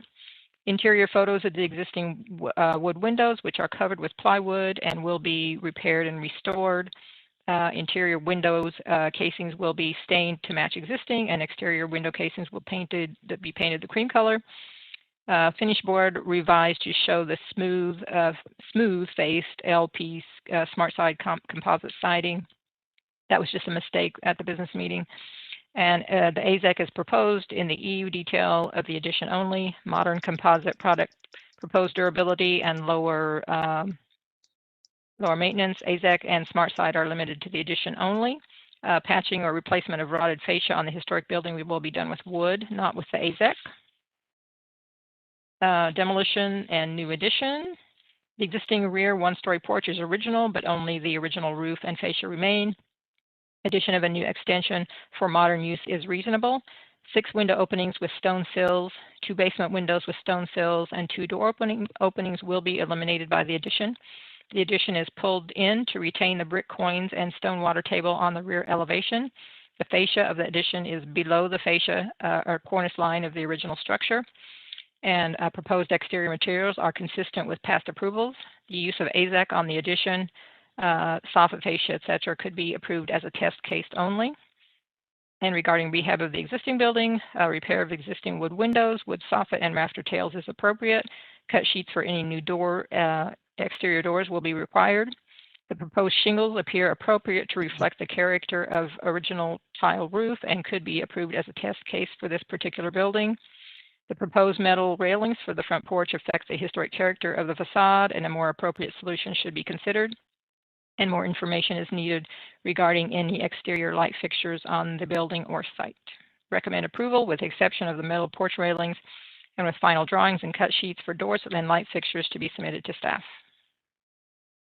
Wonderful. Has the applicant been sworn in? That's what I'm going to do next here. Mr. Vertero, and I believe there's another individual here also speaking. Can you turn your cameras on and state each of your names and association with the property for the record real quick? I'm David Votero. I'm with the architect. Okay. And is there anybody else from your office? Kalpa should be on the line. Kalpa, you're there? Hi, my name is Kalpa Bagasingh. I'm an architect with Schooley Caldwell. Great. If you could both raise your right hands and we'll get you sworn in here. Do you each swear or affirm to tell the truth, the whole truth, and nothing but the truth this evening in your presentation? I do. I do. Wonderful. Thank you. Take it away. Kalpa, you want to lead? Oh, okay. Well, let me go down in the order that Connie had described. The cut sheets for any new exterior doors. I'm wondering if it is going to be a custom-made door. What do you want us to submit? Just, you know, a drawing or a photo or something that shows what the style and material are, basically. Okay. Okay. All right. But by the way, real quick, just because I think this is a SHPO project, is that door going to be something you'll produce by shop drawings that you'll have sent to SHPO as well for their approval at some point? They have not asked for it. What we submitted is what you see in the elevation. It's a 4-panel, 2-leaf door with a bigger, a taller upper panel and a smaller lower panel. We'll be happy to submit a cut sheet if they are using like a True Style or some other company, or we will submit drawings when we have them from the contractor. Yeah, if you could do that as a follow-up item, that might be maybe there's a scenario where we can have a condition where you could submit something like that to staff or staff approval potentially, depending on how their commissioners feel here this evening. But okay, yeah. Exterior light fixtures, we're still working on it. So once we have that information, I will definitely send it on to Connie. Is that going to be a staff approval as well, or will that come to the commission? It generally, they would come to the commission and then we would at our business meeting discuss whether they can be moved to staff approval. Okay. So the answer is that there's things that may not have to come back to us. Okay, got it. The third item, the railings. So the railings, we've gone back and forth about this with SHPO. We suggested a few options to them, and this is the one they finally approved. We had suggested wood pickets. We had suggested like steel one by one tubes with mesh panels in between. I don't know. This is the one they have approved, so we can show you the Okay. options that we discussed with them, or? Yeah, the intent with the railing is the existing thing is just a big iron pipe that's fairly low and has absolutely no infill. So our hope was to sort of make that historic piece set off by putting a railing behind it. We had looked at a mesh panel and a picket. The SHPO pushed back against the mesh, thinking it was too modern a material. We liked it because it tends to be transparent. It's a relatively small gauge wire. We've used that before where we painted a dark color and it kind of hides in the shadows. And the foreground, the historic element is what reads. Our compromise was to try to make a metal railing that used vertical pickets, which was their preference, and use very small diameters and make it as light as we could. It's still the same basic approach of trying to make a discrete railing that hides behind on the inside face of the railing so that the historic railing stands proud. And we haven't really done any paint research to see whether that pipe was ever painted white. I mean, it's painted black, and the couple photos that we have, it looks like it's a dark color in those. We have a few more historic photos, and if it's painted something else, then maybe if it were a lighter color, it would certainly read better against that. But what we were hoping to do is make the alteration as discreet as possible. So we didn't want to draw a lot of attention to it. So we wanted to keep it pretty simple. We did look at some systems that were glazed systems, and quite frankly, we thought those had a real problem with glare because, you know, they reflect headlights, they reflect street lamps, they reflect adjacent lights. They seem to be a little too shiny. So we think that the dark color and either the mesh, which was our original preference, or the simple metal railing that we have with the vertical pickets is probably the best option. You know, this is being done simply to you know, provide a 42-inch barrier there and have the 4-inch sphere protection that's required on the elevated section of the porch. We have restored the porch floor, which was collapsing, which is a nice decorative tile that was caving in. We've shored that from below with treated wood. We've sort of stabilized it in place, and we'll do something to kind of conserve the floor that's there. We won't really patch it. There's a few cracks that were there before the project began, and they'll still be there, but the floor will be stable and secure and ready for the next century. But the tile is really kind of the interesting thing on that porch, and we're trying to make the new elements not introduce a new design element, really. They're trying to be as discreet as they can be.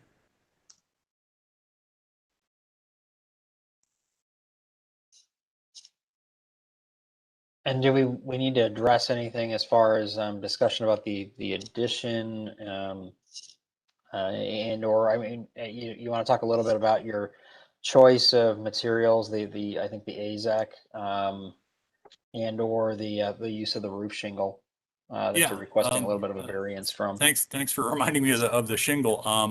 The roof shingle that we've selected is one that we've used before. We used it up in Delaware County where we had a similar situation where the original building had a terracotta flat clay tile roof at some point. And we see that in the photos of this building from the time it was purchased by the Ohio Baptist Convention. And so we think as much as we can't really afford to put on a clay tile roof, we're not sure that we could really go back to that. But we did find a compatible shingle that kind of gives that effect. It's in color and kind of overall geometry and size of the shingle. So the shingle that we've submitted, I think we've used before. It looked good on a similar slope, similar hip application up in Delaware County. So we've had a good track record with it. We think it's a way to kind of get the look of the building as close to the original as we can. We understand it's not on your regular approved shingle list, but most of the buildings in your portfolio of buildings that you look at maybe didn't have clay tile roofs. So maybe there's good reason why it's not on a standard approval, but we think it's very appropriate for this specific building. And we worked pretty hard to match the size and character of the original roof with the proposed shingle. The addition, we are proposing to use some modern wood composite sidings, which we think perform a little better than things like fiber cement panels and fiber cement siding. They're smooth in texture. We think they're great at holding paint and they have really good service life.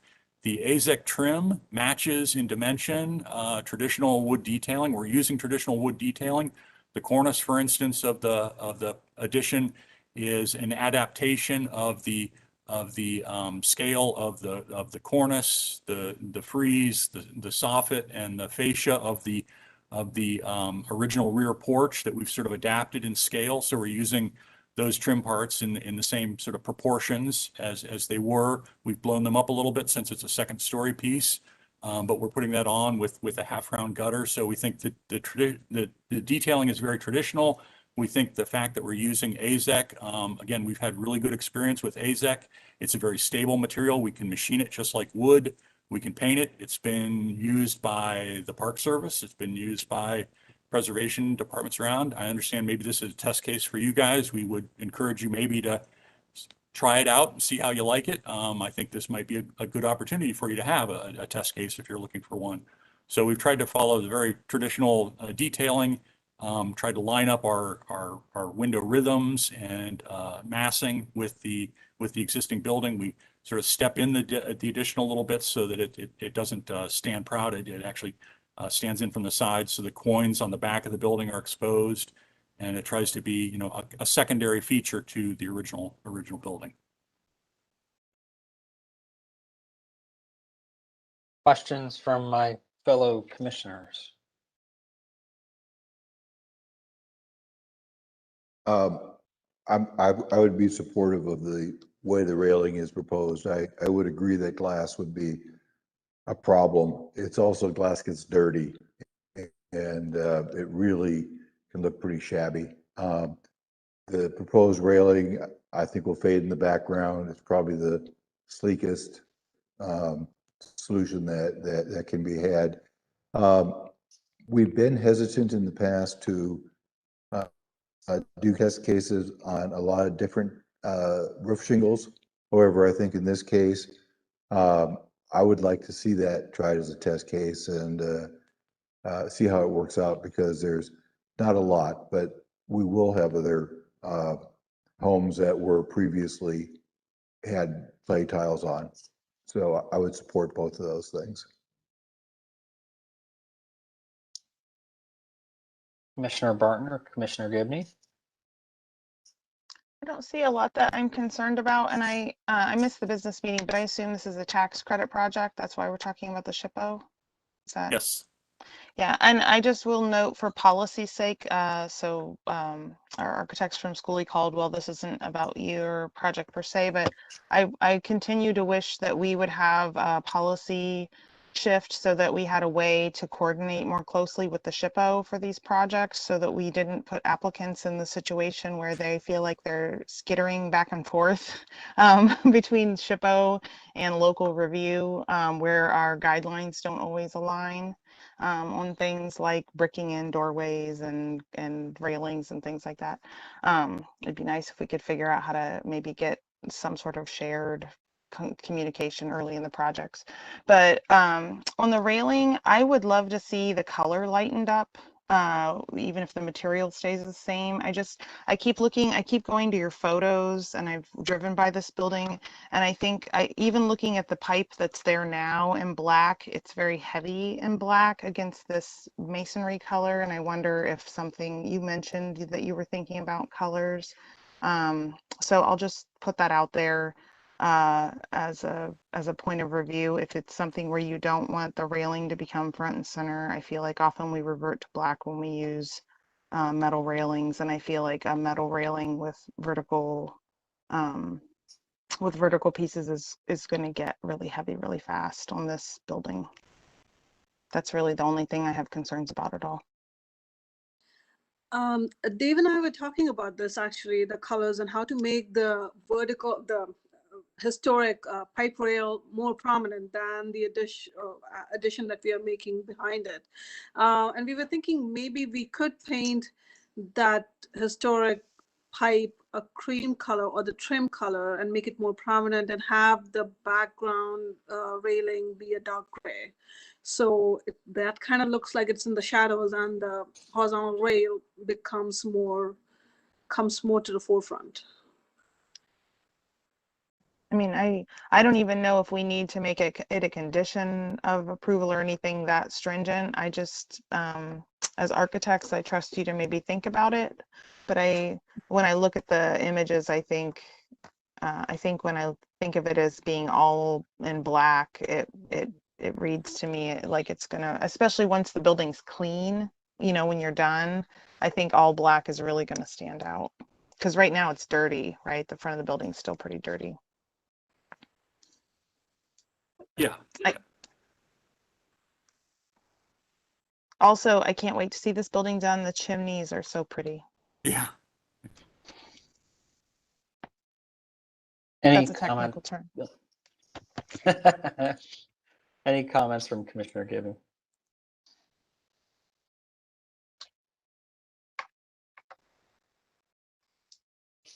I would just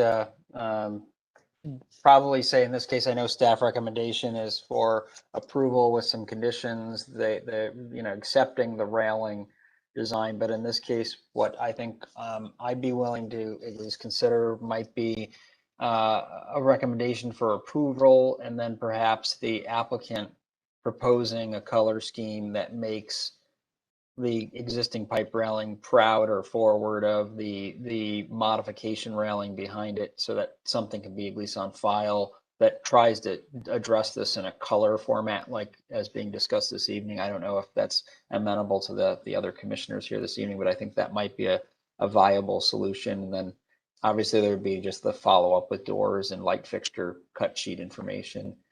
But any other thoughts or questions, or is there a motion out there potentially? I have a question Sure. or a request.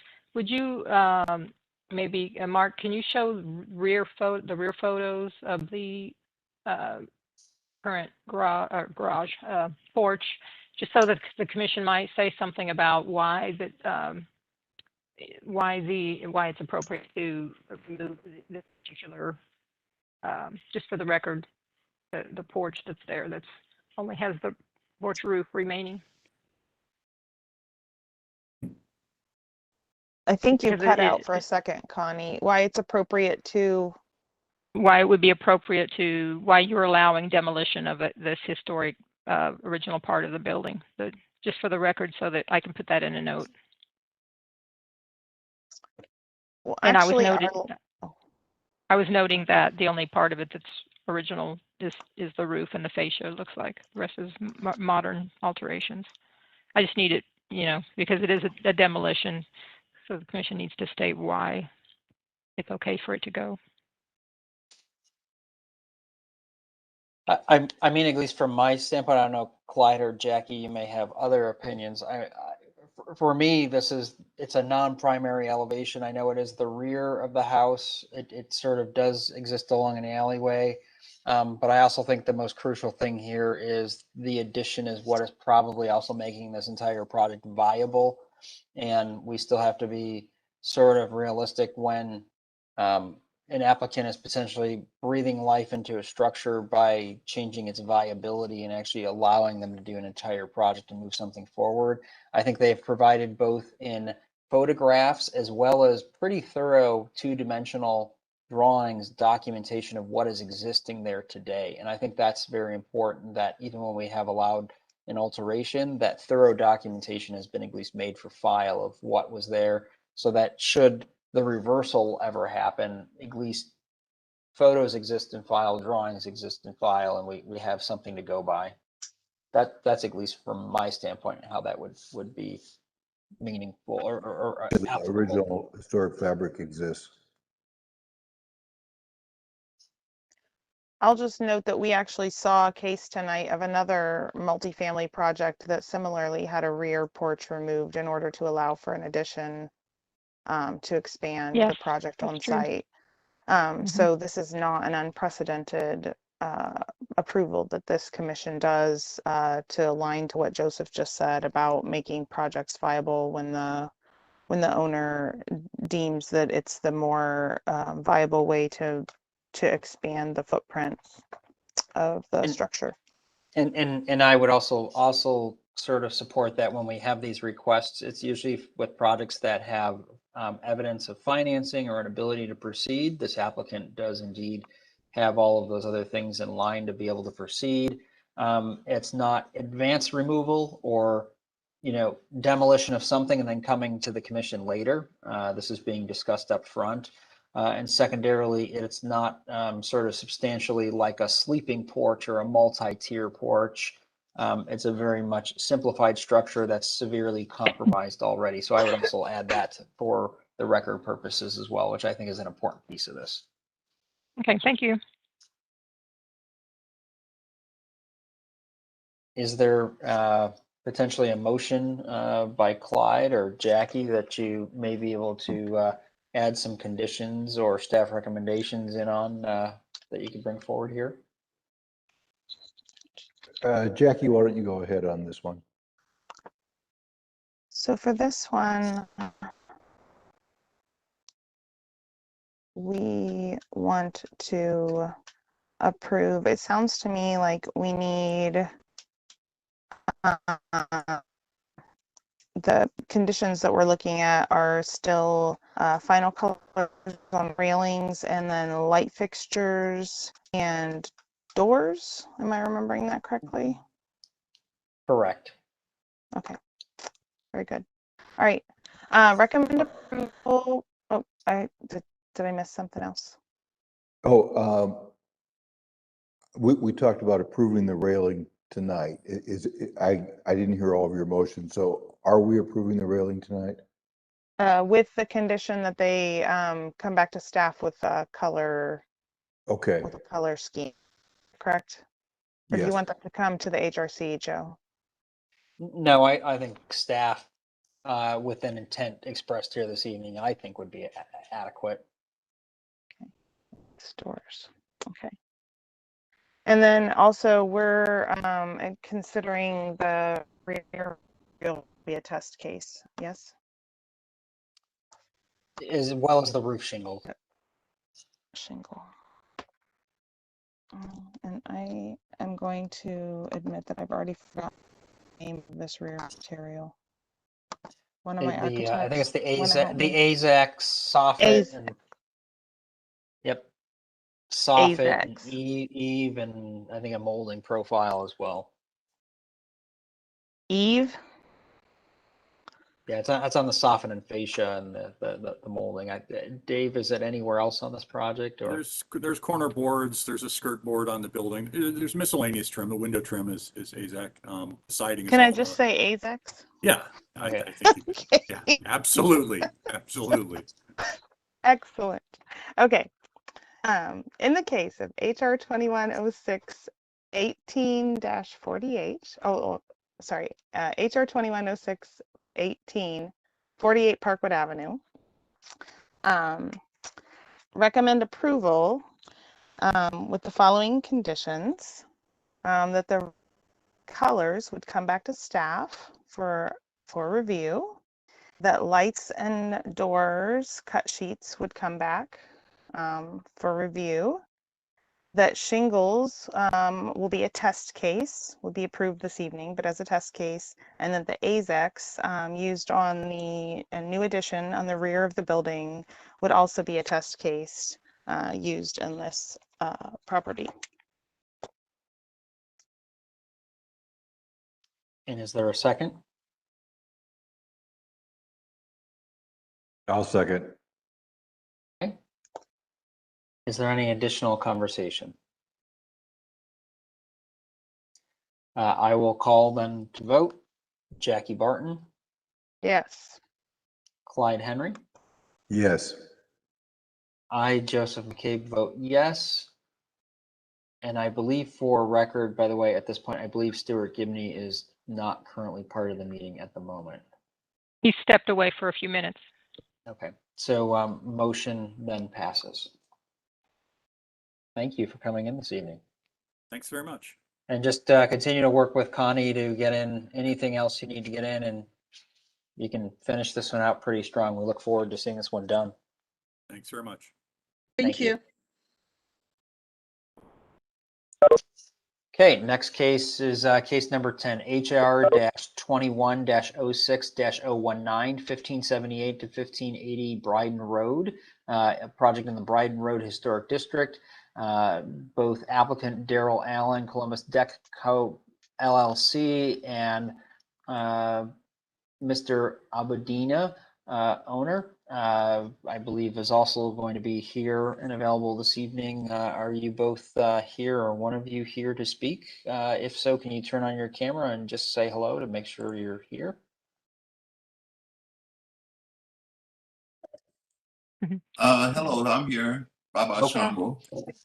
Okay, wonderful. And can I, sir, have you raise your right hand so I can get you sworn in, sir? It's raised. Okay. Do you swear or affirm to tell the truth, the whole truth, and nothing but the truth this evening in your testimony? I do.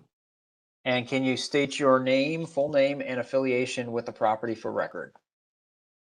Chief Baba Olukbala Shango Badina, owner of said property. Thank you, sir. Connie, do you want to start off here and go through your report? Yes, and I think Daryl Allen is not here tonight. So this is a conceptual review, exterior alterations.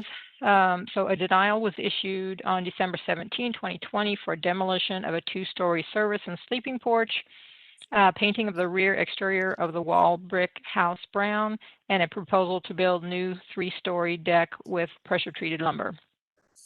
HPO staff, myself, met on site with the owner on June 9th, and an exterior color was chosen, SW6328 Fireweed, and has been painted on the back.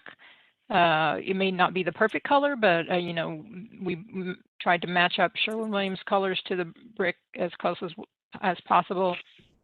So in my mind, that part of the denial or the code order is complied, in my opinion.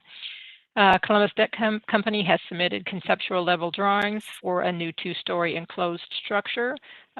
In talking with Mr. Abadina, it doesn't appear that he had consulted with the owner closely at all on submitting the current drawings that you have. So he'll want to talk to you about that.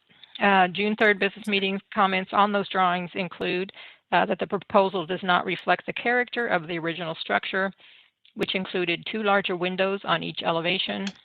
A deck on the roof is not historically typical for the area and is not appropriate. And I think that part, the 3rd floor deck is being withdrawn anyway.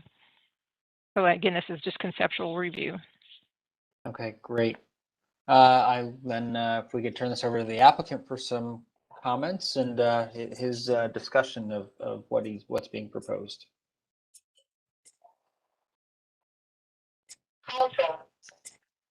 Are you asking me a question? Sure. Would you like to tell us more about your project, sir? Oh, yes. I thought I would just put something back the same size as what was there, but not have it enclosed.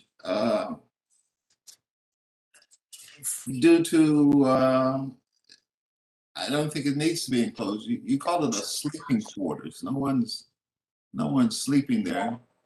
And if you look at buildings very similar to it, you can see that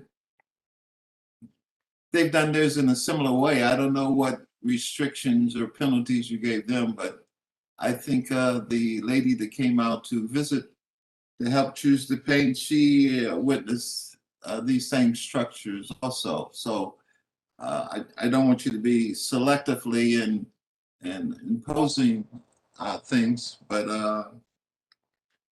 I would like to do it a different way if possible. Mark, could you show the drawings, please?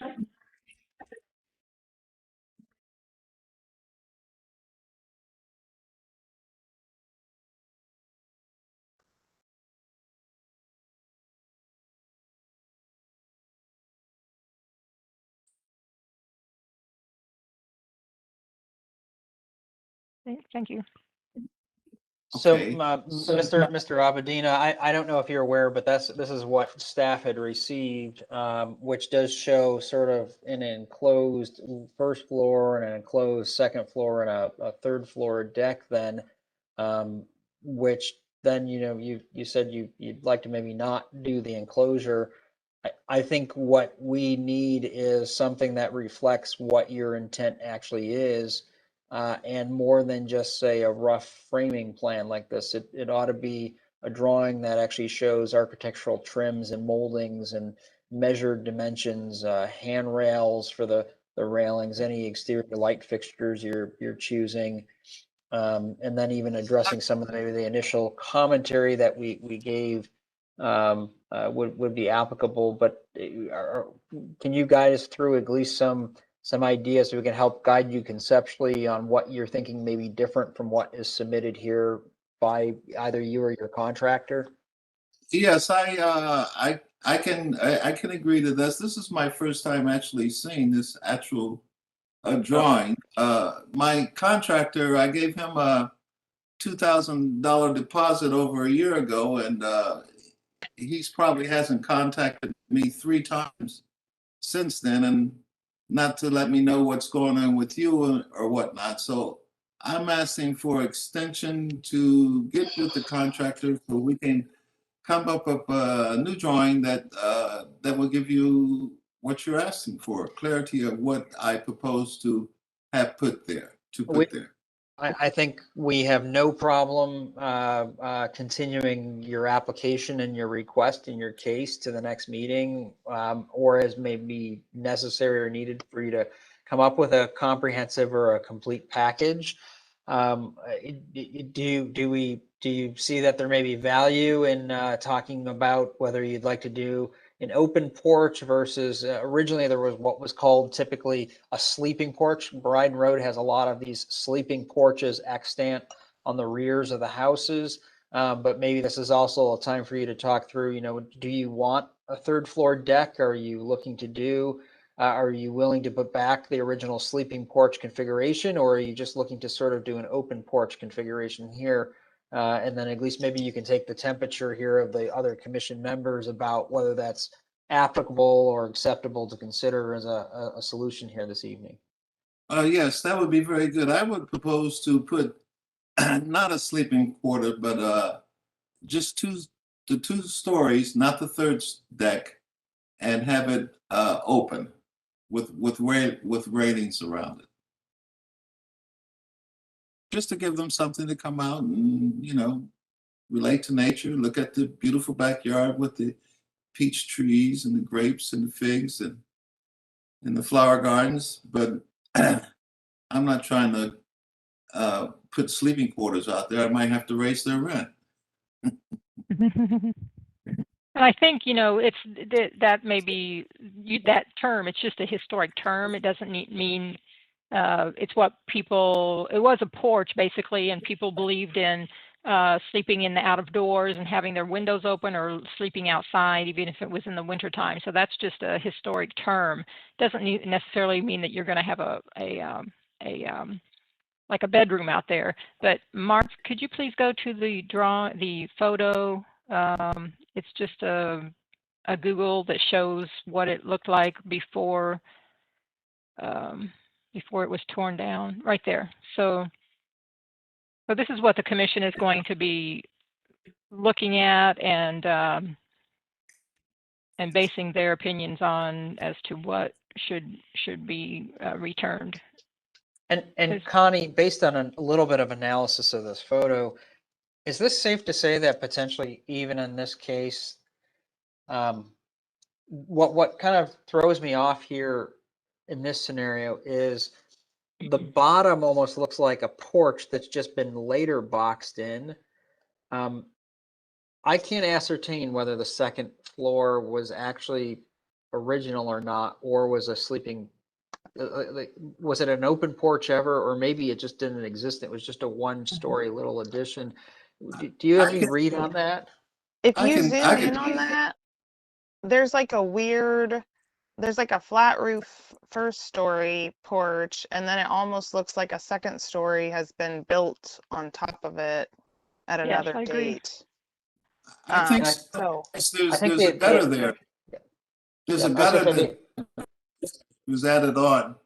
And when I bought the house in 97 or 98, it was a safety issue. So I had to take it down. Termites ate it up when I had it, and that was in 98. So this is what, 2021? That's a long time ago. 98, I think it was 98. I don't know, I get my dates mixed up. But anyway, Mhm. I've owned it quite a while. I owned it before Brighton Road was historical. In fact, when they voted on it, very few people, indigenous people, bothered to take the time to vote on it. It was only passed by very minority I people think were we, 70% in that election that made your jobs possible today and now. we're not hearing everything you're saying. You're kind of going in and out.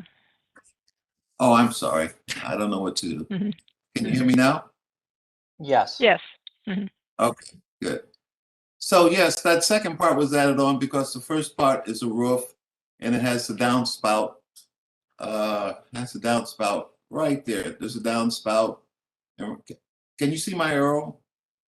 We cannot, Oh. but we do. I think we all kind of recognize that right at that midpoint. It looks like there's a downspout that comes out and then dumps kind of onto the cornice that runs about midway up between the first and second floors.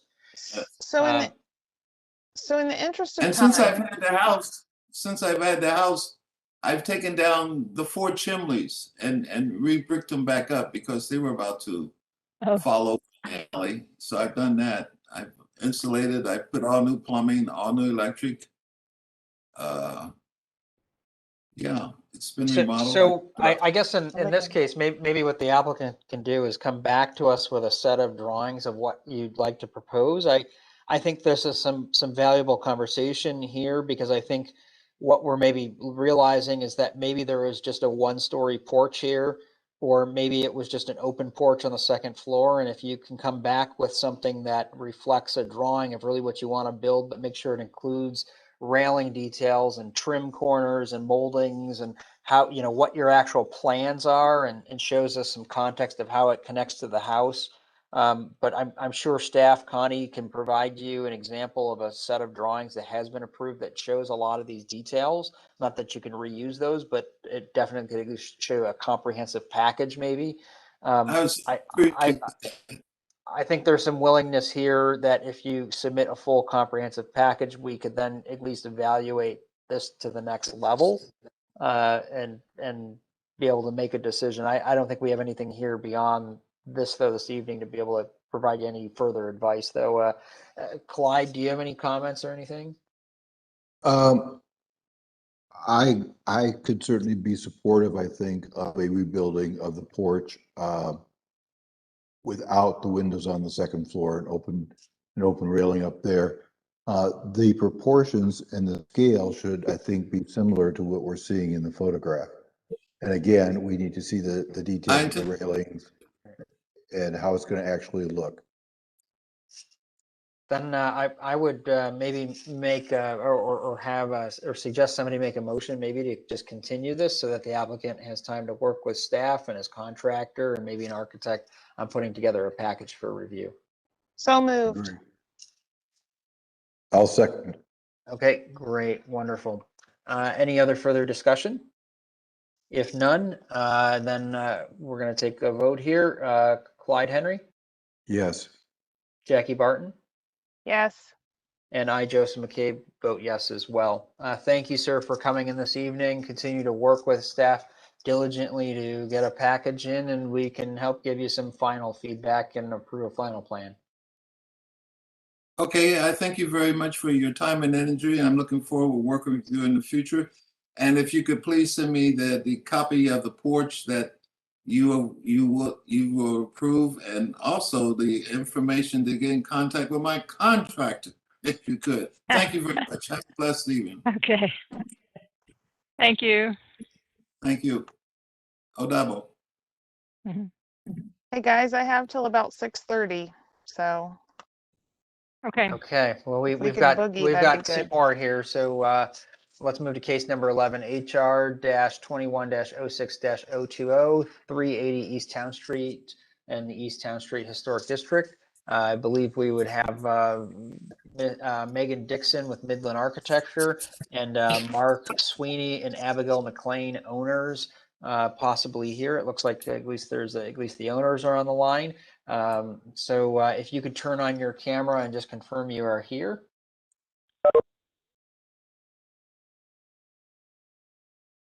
There's Okay, Megan. there's Megan. Wonderful. Okay, Connie, if you want to roll through the report then. Okay, I'll do this quickly. Basically has to do with third floor window replacement and a new roof deck. Oops, I'm echoing. June 3rd business meeting comments include the windows are unique. Consider window repair rather than replacement. Would need more detailed photos to show overall deterioration rather than just damaged styles. Will there be any new penetrations for HVAC? Can see supporting the proposed roof deck as it is on a non-historic, non-original section of the house, and the railing is set back, so less visible. HPO staff has provided some information about window repair contractors to the applicant following the business meeting. And this is conceptual. Okay, wonderful. Okay, then what I'd ask Megan to do is raise your right hand real quick here. We'll get you sworn in. Do you swear or affirm to tell the truth, the whole truth, and nothing but the truth this evening in your testimony? I do. Okay, wonderful. What would you like to add to the presentation? Or you want to take us through your project? Well, to be official, my name is Megan Dixon from Midland Architecture. I'm the architect, and we have the owners, Mark and Abigail, on the call as well. As Connie stated, our submission entails two components for modification to the exterior. Our intention was to present the proposed roof deck as conceptual review and work with staff on the third floor window replacement, but after meeting with Connie on site last month, she asked that we include the window portion in this submission given the historical significance of the house. The interior renovation includes finishing out the third floor attic into livable space, 3 bedrooms for the homeowners and their 2 small children. So our primary objective with the windows is to make them safe and operable for egress and, if possible, energy efficient. Since meeting with Connie, we have met with one window repair professional and others are scheduled in the coming months. Based on that initial consultation, the one window professional believes the windows may be repaired, but several components are beyond repair and will need to be replaced, including counterweights, bottom sashes that have extensive rodent damage, and several panes of glass that they're either broken or have been penetrated by the exhaust caps, as we provided in those photos. Currently, the exterior condition of the windows has yet to be determined due to their elevation, and that all 14 windows are caulked and painted shut. Given staff's comments at the business meeting in our initial consultation, the homeowners take the restoration of this home very seriously and are amenable to repairing the windows. Should the commission be agreeable, we would like to proceed by allowing this window specialist to prepare a mock-up with one of the existing third floor windows to determine that it can be fully restored and that we can meet those goals we initially stated. If the commission would also approve that we could work with staff in the future as we assess the exterior conditions, should any individual window require more extensive replacement than what has already been outlined. Secondly is the proposed roof deck on that non-contributing rear masonry extension of the residence. We're proposing a custom wrought iron railing to match the style of the existing fencing that's at the front, and while we would be reducing its visibility by setting the railing back from the parapet. The roof deck would require access from the second floor unit through an existing masonry opening at the rear facade. So what we are proposing is a new custom in-swing door to fit the existing masonry opening and to match the 2/2 composition of the adjacent historic double hung window. This door would only be partially visible from the rear alley and would provide outdoor living space for this upper unit. So that's it, and we'd be happy to answer any questions you may have. I'm going to turn this over to both Jackie and Clyde to see what questions they may have right away. I would be supportive of the railing. I looked at the drawings. It looks like it's set back so that it'll reduce the visibility, and it certainly would make the home much more livable. Um, the window, if a door is going to be placed in there, I would ask that the existing window be kept in case sometime in the future that the door would want to be replaced or the window would want to be replaced back again. So we can then think of that door as a temporary situation. I commend you for deciding to repair the windows. I would be comfortable with having you work with the staff on the window repairs. And the idea of doing one up as a test seems good to me. I think that covers it all. Sounded like a motion to me. Okay, I will put that in the form of, well, this is conceptual review, so we don't need a Oh. motion. There you go. All that sounded good to me. The windows were my big concern, having missed the business meeting. I wasn't convinced they were in need of replacement yet, and they are so unique. So I'm really pleased to hear you say you're willing to restore one and see how it goes and how you can get it to turn out. So everything else looked doable, including the roof deck, and what Clyde said about the egress, saving that window makes this a temporary change. We don't approve switching windows and doors typically, so I think this really does need to be viewed as a temporary switch and not a permanent change to the building in terms of windows and doors. But this is something that can be reversed. But everything Clyde said makes perfect sense.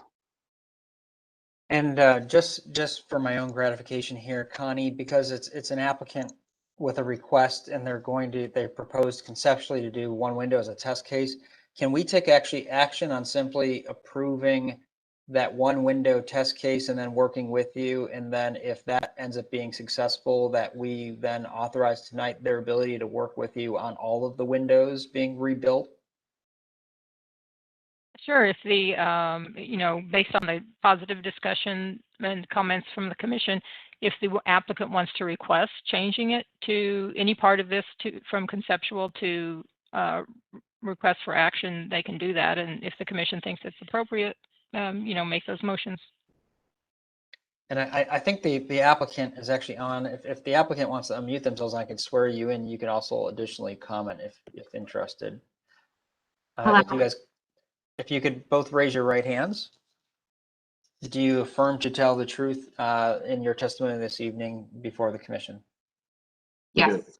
And can you both state your name individually and your association with the property for record? Abigail McLean, owner. Mark Sweeney, owner. Wonderful. So really here, just, obviously you've got your design consultant or professional here with you. What you have is an opportunity potentially to move a piece of this from conceptual design to just an approval component. It would save you a step of coming back to us for a piece of this. If you're interested, we have to have your affirmation that you would want to move it from conceptual to a full review. I'm actually with Clyde and going the full review on the rooftop too. Clyde, you said it. We'll accept it if you want to do that. Yes, we would like to do that. Yes, please. Okay, and I guess from staff perspective and Clyde, from your perspective, is there enough material here for the rooftop approval? I believe so.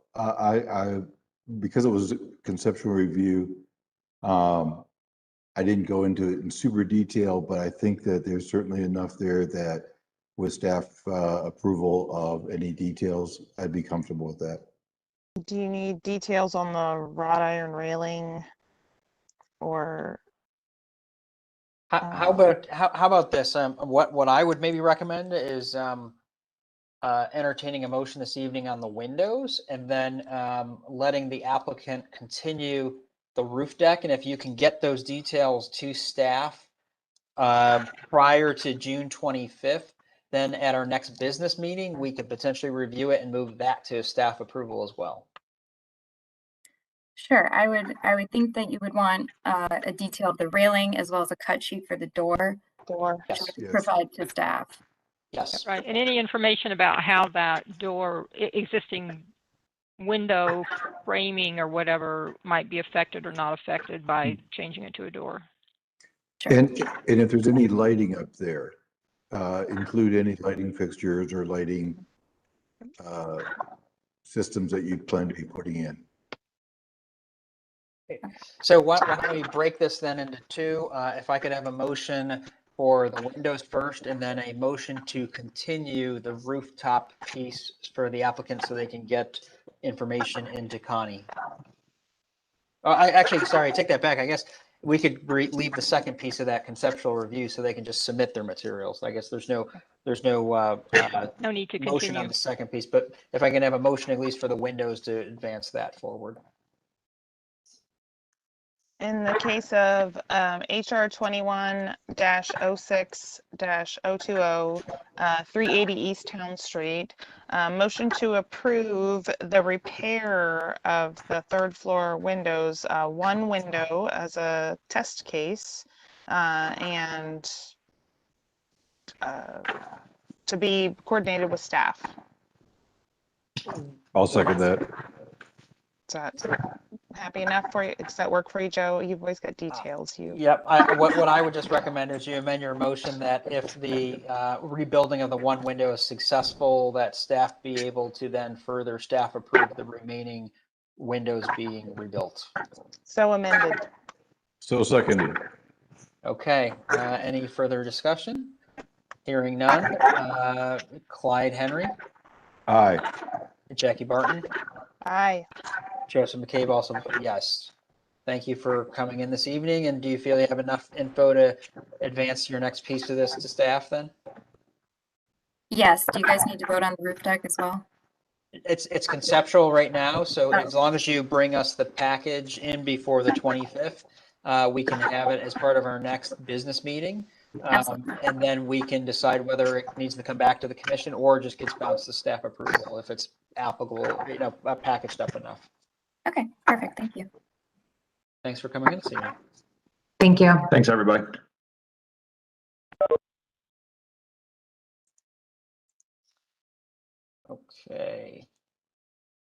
Okay, next case, HR 21-06-021, 611 Oakwood Avenue in the Old Oaks Historic District. Suzanne and Patrick Deal being the owner and the applicant here. Just confirming you are here and on, and if you could turn on your camera real quick and just say hi so we can get you. Okay, get you sworn in here. If you could then They also have, excuse me, one Shane Kohler too for this project. Okay, and is Mr. Kohler's camera also on then? And he's working on it. But we can speak to all of them. okay, well then let's get you sworn in so that we can also then move through this one pretty quickly. Raise your right hands real quick. Do you swear or affirm to tell the truth, the whole truth, and nothing but the truth in your testimony this evening? Yes. I do. Okay, and state your full name and association with the property for the record. Suzanne Deal, owner. Patrick Deal, owner. Okay, wonderful. Connie, if you could go through your staff report here. I'm Okay, sorry, so guys. this- I'm sorry, guys. Can you hear me now? We can hear you now, sir. If you could also do a real quick raise of your right hand safely. I think you're in a car. Yes, Okay, do you swear or affirm to tell the truth, the whole truth, and nothing but the truth this evening in the presentation? I do. Okay, wonderful. And state your name and affiliation with the property. Shane Kohler, licensed contractor. Wonderful. Okay. Thank you, sir. Connie. So this is a full rehab on a building that's been abandoned for quite a while. Front porch repair, rebuild, rear extensions, new dormers, new window, or actually I think they changed the new window openings, but anyway. June 3rd business meeting comments included that the size of the rear addition need to be pulled in from the main block. The fascia, soffit, and exposed rafter tail should be retained on the rear elevation, and existing window openings should remain as is. One giant window on dormers is not appropriate, and the size and details of new dormers should match existing dormers. And so after the business meeting, we had some revised drawings. So that the changing of the windows, I believe, I'm not sure if the drawings were all exactly correct in placement of the existing windows, but I don't think there's any change in the windows proposed Correct. now. And then the dormers were changed also. The shape of the dormers were changed. and they can discuss anything else that they may have changed. Sure. Is there any chance that Mark can drop down to the elevations?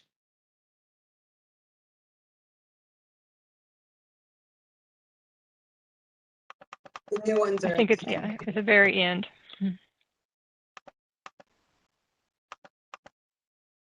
There we go. Okay, so we had great discussions at the last business meeting on the new elevations or revised elevations. You can see the front porch if you're looking at the north elevation on the left-hand side. It has the original detailing, including the rafter tails or corbels, wherever they may be, and the original railing detail, which is covered up by the shake shingles currently. So that's kind of like for like as is today. On the dormers or gables on the top on the north elevation again. There's been another revision even since then, but we have two dormers. For whatever reason, they got skewed a little bit when we changed the elevation pictures, but they are the same size as the east-west dormers, and they're connected by a smaller shed dormer to give that headspace for stairs going up. So we want to have that for review and great discussion. Again, they're hip dormers or hip gables. I don't know if I have the right terminology here. In the elevations, it does show those rafter tails on the gables. Those do not belong there, and I tried to make a notation indicating that. And then also, if you're looking at the north elevation on the right-hand side on the addition, there was a great discussion we had about how to tie in the new roof to the existing roof. I believe I had a possible decent solution of tying this in, where the existing box gutters would terminate and go into the sloped roof, but the appearance and rafter tails would kind of exist in the new sloped roof detail. So while it wouldn't have the box gutters, it would appear to maintain the same image. And I would love to have that discussion and get clarity on what your thoughts would be on that.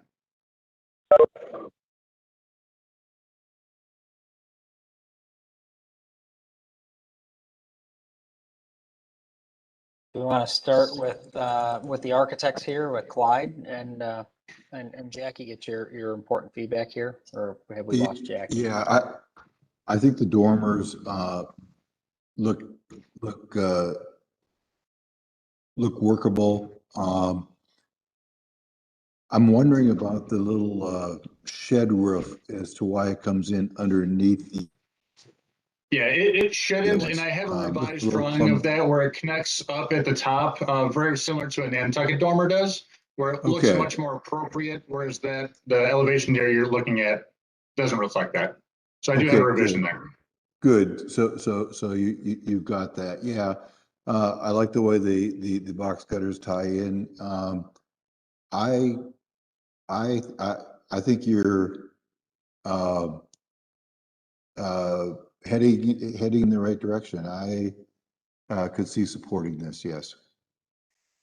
Real quick, I know that it may be just a drawing issue. I know on your front elevations, your dormer looks like it has two small windows instead of the original wide windows. Is there? Are you? Yeah, so I think it's just a image distortion on there, but they're the same size windows on all six dormers. They're, I want to say, I don't forget the measurements, but it's like 24 by 53 or something like that. But they're all the same size as the existing windows, so they all should match. And actually, the current east and west dormers do have two windows in each. If we wanted to go back, if the original was one window, that'd be even better. We'd be great with that.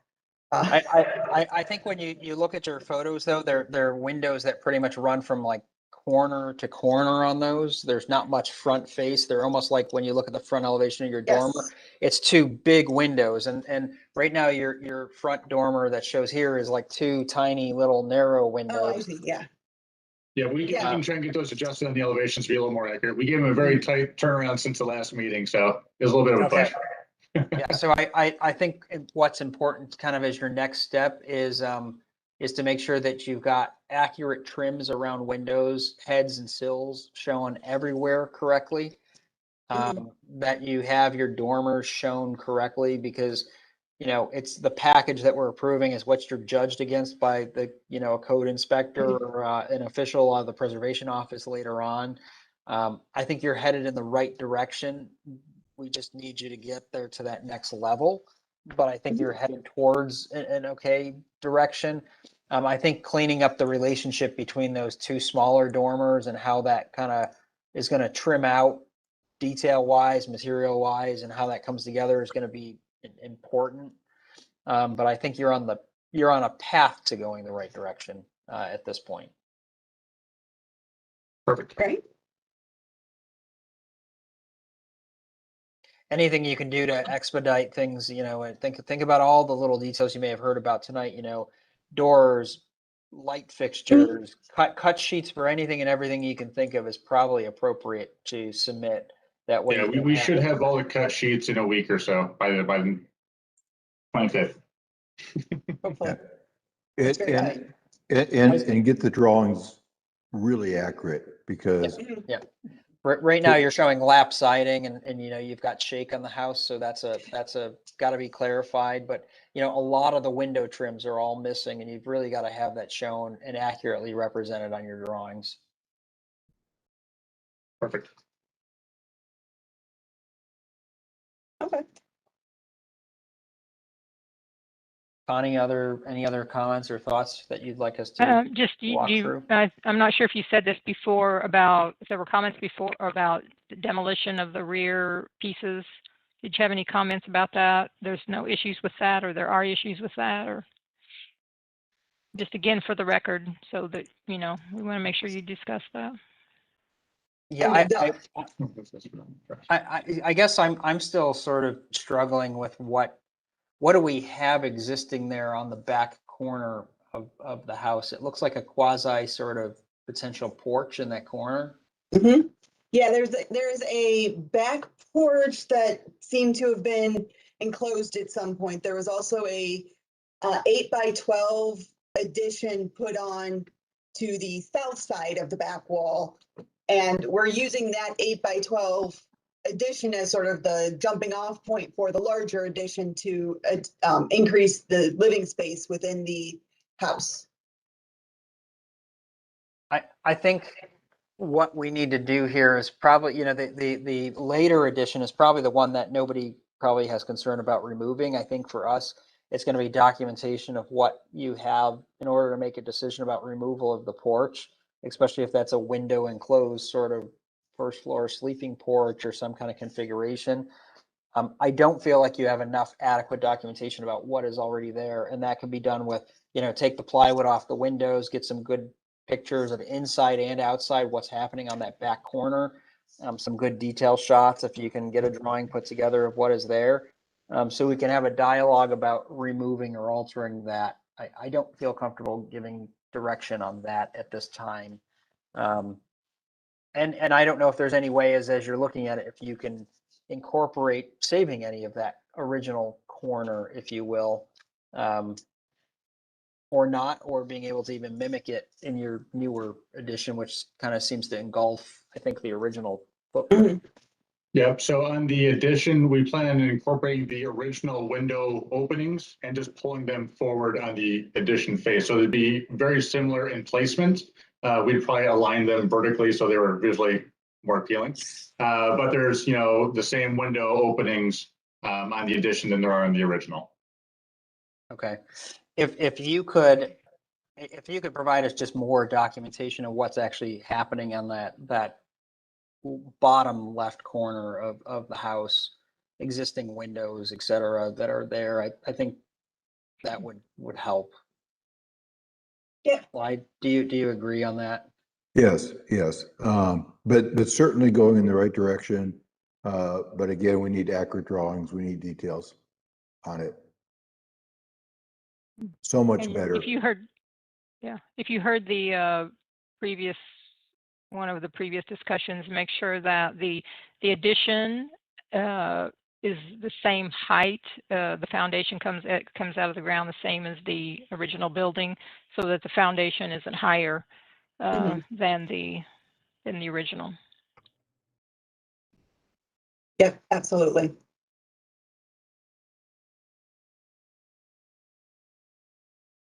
Great. Well, I think if there's any priority work order that needs to be done, You know, from a standpoint of what is your timeline for this project, and when do you kind of want to get started with some things, so we can also then help.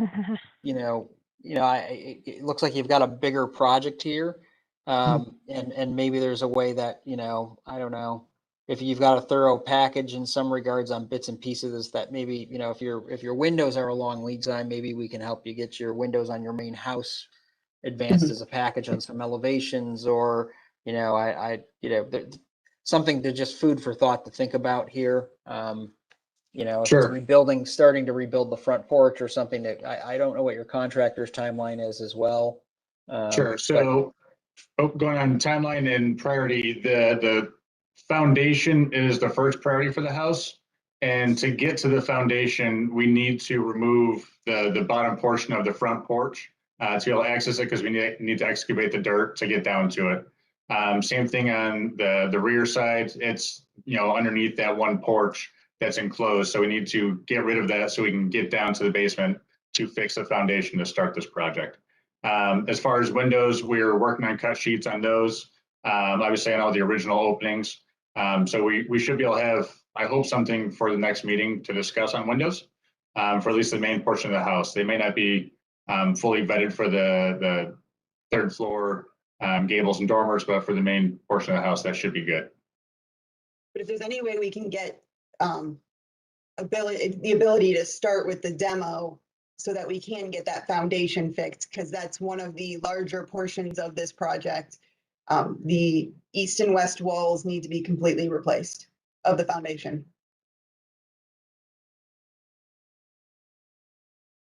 I don't think we have enough documentation. I mean, Yeah. not even on the front porch, we need to have, you were talking about what's underneath the non-original shakes, and we haven't seen that yet. We don't know what's under there. So we need to see that too. There needs to be some, like, you know, selective demolition of, you know, coverings, as Joe was saying, on both the front and the rear, so we can see what's under there. And the commission, I mean, because the code for demolition says that, you know, demolition of any part of a building is, you know, it's permanent, it's gone.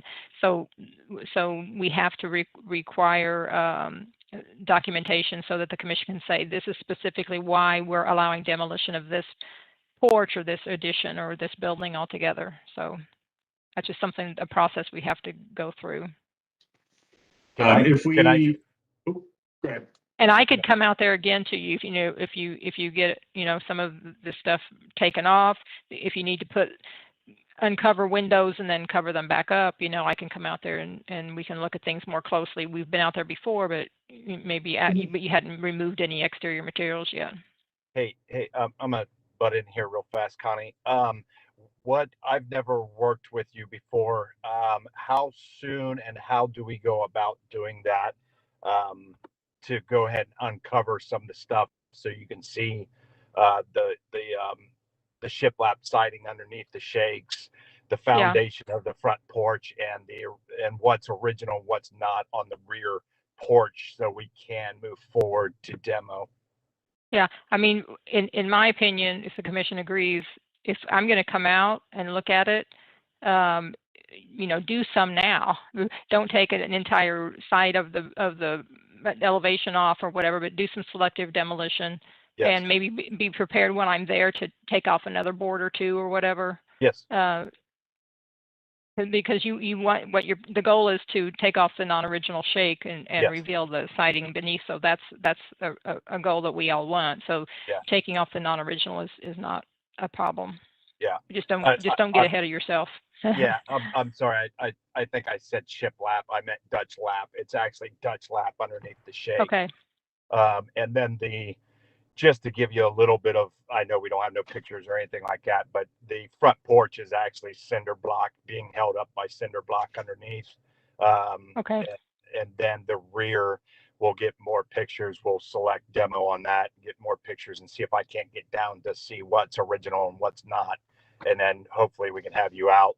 You can see it for your own eyes, and then hopefully give us the go ahead to demo, because I'll be honest with you, the west side, which is the rear of the house, it's actually collapsing on itself because of the foundation.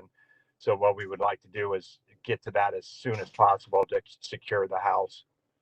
from further from from its falling in on itself. Right. Okay.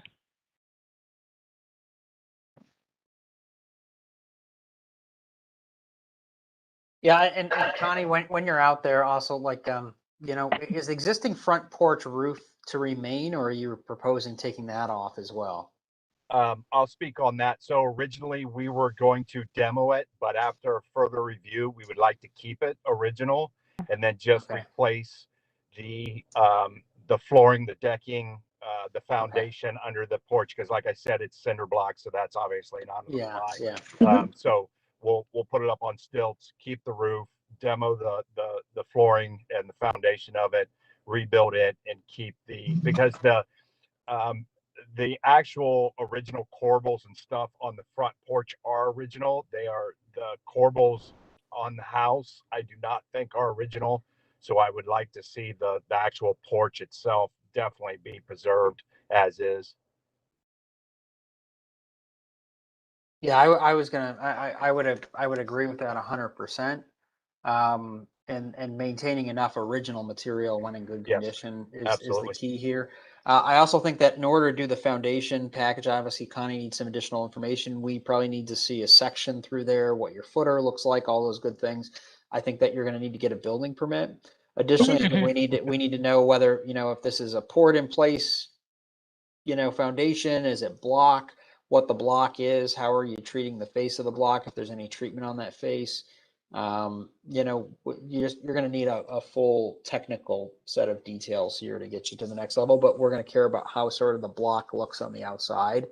And what, you know, we're not asking for a Cadillac thing, but we want to make sure that you're using appropriate materials again. Yeah, actually, Patrick can speak to this. I see an estimate on it. We are actually mimicking the block. We have found a company that actually still makes that, and it will match up perfectly. I believe so. If Patrick, you want to touch on that?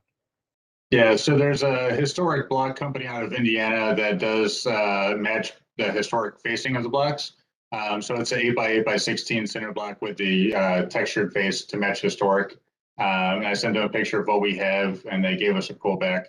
Super pricey, but it should look appropriate for the house. If you can provide cut sheets and everything to staff, that will be part of your approval.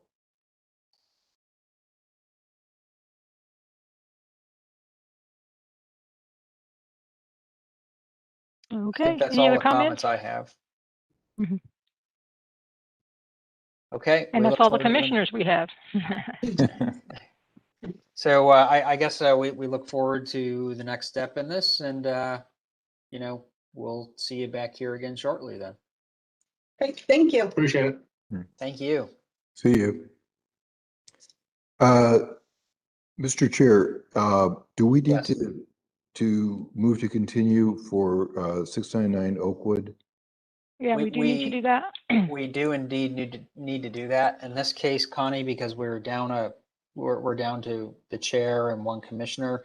Can I second that motion, or how does that work? I think you will have to do that. Okay, well then, I will move to continue the application. Okay, I will second it. Hearing no additional comment, I vote yes. Clyde? I vote yes. Wonderful. And I Continue emailed to him next again. I didn't get a response, so I don't know. He had said he was going to be here, so and then so we wanted to. Unfortunately,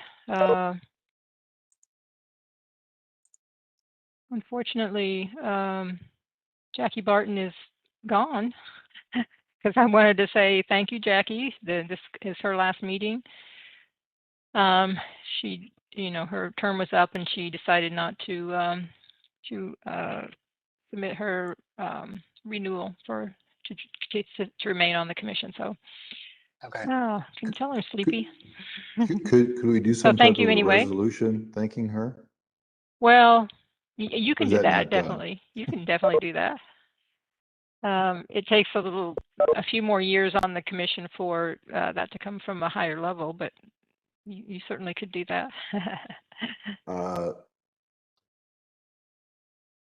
Joseph, how do you want to phrase that? I mean, is there a way for us to phrase that that the commission thanks Jackie Bartlett for her time on the commission?